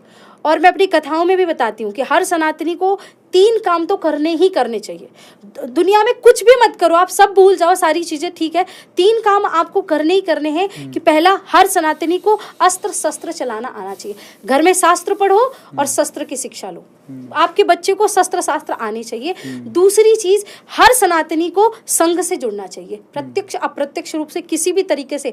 और तीसरी चीज़, गौ सेवा और पर्यावरण संरक्षण। अगर आपने पेड़ पौधे नहीं लगाए, देखो जितने पेड़ काटे जा रहे हैं ना, उतने पेड़ तो आप बचे भी नहीं हमारे लिए, तो आप काटते जा रहे हो, लगा तो रहे हो नहीं। आप जितने वर्ष के होते उतने 100 पेड़ लगाने चाहिए भाई। मैं जैसे 22 साल की होगी, 2200 पेड़ लगाओ। आप सोचोगे बहुत बड़ी बात कर दी साध्वी जी ने, बिल्कुल नहीं है। आप जब उस यात्रा में जाते हो ना, बहुत छोटा सा, ऐसा अदना सा लगता है। आप मेरे पास आ जाओ, मैं लोगों को गिफ्ट में देती हूँ। किसी का जन्मदिन होता है ना, एक काम करो, ये 500 पेड़ मेरी तरफ से, क्योंकि मुझे चाहिए ये चीज़। मैं किसी को नहीं महंगे ऐसे गिफ्ट कि आप फोन ले लो, ये ले लो, इससे अच्छा पेड़ लेके जाओ, मुझे बहुत अच्छे लगते हैं। और गौ सेवा, हर सनातनी को गौ सेवा करनी ही चाहिए। अगर आप गौ सेवा नहीं करते हो, फिर लोग एक्सक्यूज देंगे कि भाई हम तो अर्बनिक उसमें रहते हैं, गौ सेवा कैसे कर सकते हैं। तो आप आसपास की गौशालाओं में जाओ, गाय गोद ले लो, है ना, एक गाय गोद ले लो। बच्चे गोद लेने की परंपरा हमने गौ सेवा, गाय गोद लेने की परंपरा चलाई। हमारी गौशालाओं में हम हर एक गाय का एक पालक है कि भाई ये गाय का ये पालक है, आप आओ हमारे पास, आपकी गाय से आप बातें करो, उसका नाम है कि वो बात करता है मेरी कावेरी कैसी है, वो अगर वो दूध देती है। प्राय हमारे पास उतनी गाय दूध या घी वाली नहीं होती, क्योंकि हम किसानों के पास भेज देते हैं, परंतु वो उनका घी भी उनके पास जाता है। तो ऐसी सारी चीज़ें चलती हैं। इसलिए हर सनातनी को ये होना चाहिए। और मुझे हमेशा रोना, आपने शायद रविंद्र जैन जी का नाम सुना होगा, बहुत अच्छे गायक रहे। तो उन्होंने एक भजन गाया था, मैं आपको 2 लाइनें उसकी बताती हूँ जी। मैं वो भजन सुनाने से पहले ही दुखी हो जाती हूँ, क्योंकि उन्होंने तो एकदम हृदय निकाल के रख दिया था उस गीत में गौ माता के लिए। कट रही गाय तुम्हारी, कहाँ गए गोपाल रे, ओ गोकुल के पालनहारे, आकर इन्हें संभाल रे। कट रही गाय तुम्हारी, धरती की अब कोख न उजड़े, ऐसा अब कुछ कर दिखलाओ, यदि गोविंद हो गोकुल वाले, अब अपना गोवंश बचा लो, दूध दही की यमुनोत्री में खून बहे क्यों लाल रे, कट रही गाय तुम्हारी। वाह वाह, क्या बात है। मुझे भी ऐसा, वैसे आपको बता दूं कि जिस गाय को आप काटते फिरते हैं, उनमें 33 कोटि यानी हमारे 33 तरह के भगवान देवता स्पेशली उनमें रहते हैं। 8 वसु, 12 आदित्य, 11 रुद्र और 2 अश्विन, ये सारे देवता उनमें विराजते हैं। और जिनको आप आज काटते फिरते हैं ना, उसी गौ माता के लिए वाल्मीकि जी ने 100 राजाओं को मार दिया था कामधेनु के लिए। तो कितना वक्त बदल गया है कि कभी तो इंसान को गाय के लिए मार देता था, आज इंसान ही गाय को मार रहा है। तो थोड़ा सा बचिए। मुझे लगता है मेरी प्रसंग से कैसे जुड़ा हुआ है कि जब भी मुझे कोई नेगेटिव फीलिंग आती है, मुझे लगता है यार बड़ा लो फील कर रहा हूँ, तो मैं दोस्तों के अंदर नहीं जाता हूँ, भगवान के या तो द्वारे बैठ जाता हूँ या गौ माता के यहाँ जाता हूँ, क्योंकि गाय एक ऐसा पशु है जो आपकी नेगेटिविटी को खींच लेता है। उससे ज़्यादा प्यार तो कोई क्या ही दे पाएगा। तो प्लीज़ आप कम से कम ये छोड़ दीजिए, आप पाप मुक्त कहीं ना कहीं तो हो ही जाएंगे। यही आपसे प्रार्थना है। आप बहुत अच्छा गाती, ये भी मुझे कहना पड़ेगा, बहुत ही अच्छा, ऐसे कि हम तो रम गए थे, ऐसे लग रहा था कि वाह। तो ये गायन कहाँ से सीखा, ये प्रतिभा शुरू से ही? ये तो मत ही पूछिए आप, क्योंकि ये बहुत एक फनी स्टोरी है। मेरे पिताजी डॉक्टर थे, तो मुझे संगीत से का ABCD भी नहीं पता था बचपन में। माता जी मेरा बहुत अच्छा गाती थी, पर मैं बहुत बेसुरा गाती थी जब छोटी सी थी, 6-7 साल की। तो पिताजी को किसी ने हारमोनियम गिफ्ट की 2, मैंने उसको लिया। मैंने कहा ये तो बहुत अच्छा यंत्र है, बढ़िया बजता है, तो मैंने कहा ये सीखना है। पिताजी को मैंने बुला दो आप किसी को जो मुझे सिखा दे। छोटी सी थी तो बाहर जा नहीं सकती थी, तो उन्होंने गुरुजी को बुलाया। गुरुजी भी बेचारे बुजुर्ग थे और शायद उतना अनुभव उनको नहीं रहा होगा संगीत का। तो उन्होंने मुझे बाद में मुझे पता चला, तो उन्होंने मुझे पहले ही सीधे राग भैरव सिखाया, जबकि ऐसा होता नहीं है। संगीत का क्रम ऐसा होता है कि पहले आपको सरगम सीखने होते थे, बाकी सारी चीज़ें। तो उन्होंने मुझे कहा जागो मोहन प्यारे, जागो मोहन प्यारे, 4 लाइन वो थी उसकी, उसका एक ही लाइन उन्होंने मुझे 6 दिन तक सिखाया। और एज अ किड मैं बोर हो गई। मैंने कहा यार ये तो बहुत बेकार है, मतलब एक ही लाइन आप बार बार कुछ और बोले, नहीं अभी इसी को पढ़ो। 8 दिन हो गए। 8 दिन के बाद 9, 10, 12 दिन गुरुजी आए ही नहीं। 2-4 दिन गुरुजी नहीं आए, तो मेरे मुंह से निकल गया, पापा गुरुजी कहाँ मर गए। और जब ये हुआ 6 दिन बाद खबर आई कि गुरुजी सही में चले गए, तो मुझे बड़ा दुख। हालांकि उनकी एज हो गई थी, 88 ईयर्स के आसपास के थे। तो पिताजी ने कहा आज के बाद मैं तुम्हारे लिए कोई टीचर नहीं लाऊंगा, तुम पता नहीं किसको ले डूबोगी। तो मुझे लगा कि क्या करूं।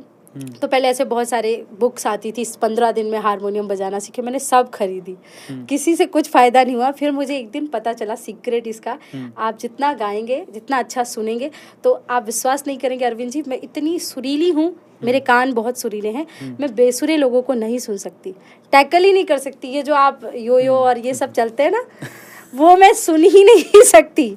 और मैं लोगों को मैं तो वो वाली व्यक्ति हूँ ना कि मैं लोगों को बोलती हूँ कि आप हनी सिंह के नहीं भगत सिंह के फैन बनो, तो मैं उनके गीत भी कैसे सुन सकती हूँ। तो मुझे आनंद ही नहीं आता उसमें। तो मैं बहुत सारे गीत सुनती हूँ, बहुत अच्छे अच्छे गाने। उस मामले में मेरा ऐसा जॉनर है कि मैं सुनती बहुत अच्छा हूँ, वो सुनते सुनते गाना मुझे आने लगा। तो मैंने कहीं से भी नहीं सीखा, लेकिन सुनने की चाह बहुत ज़्यादा थी। फाइनली बड़ा मज़ा आया आपसे मुझे बात भी करके। बहुत आनंद आया। ऐसा लगा ही नहीं कि मैं किसी पॉडकास्ट में आई। मैं सच में अपनी टीम को बोल रही थी कि देखो, मैं बहुत मंचों पे जाती हूँ तो स्पीकर हूँ, कौन सी पब्लिक वाली, मेरे को ये कैमरे के सामने तुम लोग बिठा रहे हो, कैसे करोगे। तो मैंने जब आपसे बातचीत की ना, मैंने कहा मैं सही व्यक्ति के पास आ गई। बड़ा आनंद आया मुझे, और ऐसा लगा कि हाँ, कोई मेरे ही पथ पे चलने वाला है, जो धर्म को मानता है, हिंदुत्व को मानता है, गौ माता को मानता है, भगवान कृष्ण को मानता है। तो बहुत अच्छा लगा, सच में बहुत बहुत धन्यवाद आपका मुझे यहाँ पे बुलाने के लिए। बहुत बहुत धन्यवाद आने के लिए। बहुत सारी चीज़ें मैंने सीखी हैं और बहुत अच्छी अच्छी कहानियाँ हमने सुनी। शुरू की जो 3 कहानियाँ थी वो तो ऐसी ही थी कि बस मुझे लगता है उस पर जितना रिसर्च करें, और मैं भी गाने की कोशिश करूँगा, बोलने की कोशिश करूँगा। और जो गाने हमने सुने हैं, जो भजन हमने सुने हैं, इनके भाव बड़े अच्छे हैं। मतलब आप जब ये देख पा रहे हैं तो आप महसूस कर पा रहे होंगे, कैमरा झूठ नहीं बोलता है। आपने जितना देखा, जितना समझा, आपको सबसे अच्छा भाव क्या लगा? इन्होंने अपना धर्म ज्ञान दिखाया, राजनीतिक समझ भी दिखाई, और इन्होंने अपनी एक एक वी कैन से कि मीराबाई के जो इच्छा भाव होती है, जो अंतर्मन होता है, उसको भी आपके सामने रखने की कोशिश करी। तो हर तरह का भाव है, स्त्री में हर तरह का भाव वैसे भी होता है। तो सर्वगुण संपन्न है ये।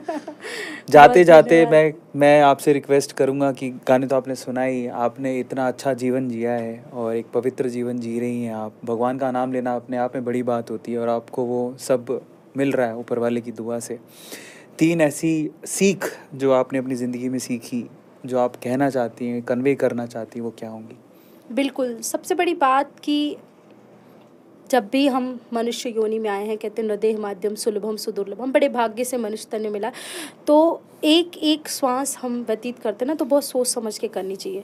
तो ऐसी तो बहुत सारी चीज़ें हैं। अगर 3 बातें किसी को मुझे बतानी हो, तो पहले तो लाइफ का एक गोल बनाइए कि आप मनुष्य योनि में आए हैं, सनातन धर्म में आए हैं, तो आपका लक्ष्य क्या है। ऋषभदेव जी महाराज ने कहा, नाय देहो देव भाजाम नलोकी कष्टान कामान रहते। बच्चा पैदा करने के लिए, विवाह करने के लिए, पैसा कमाने के लिए जन्म नहीं हुआ है। तो आपका एक लक्ष्य धर्म के प्रति, राष्ट्र के प्रति और अपने समाज के प्रति होना चाहिए। क्योंकि मुझे उन लोगों से कोई दिक्कत नहीं है। बहुत फेमस व्यक्ति ने कहा है कि आपने लक्ष्य बनाया और आप फेल हो गए। उन लोगों से नफरत है जिन लोगों ने लक्ष्य ही नहीं बनाया अभी तक। तो एक लक्ष्य कोई ना कोई अपने देश के लिए आप बनाइए।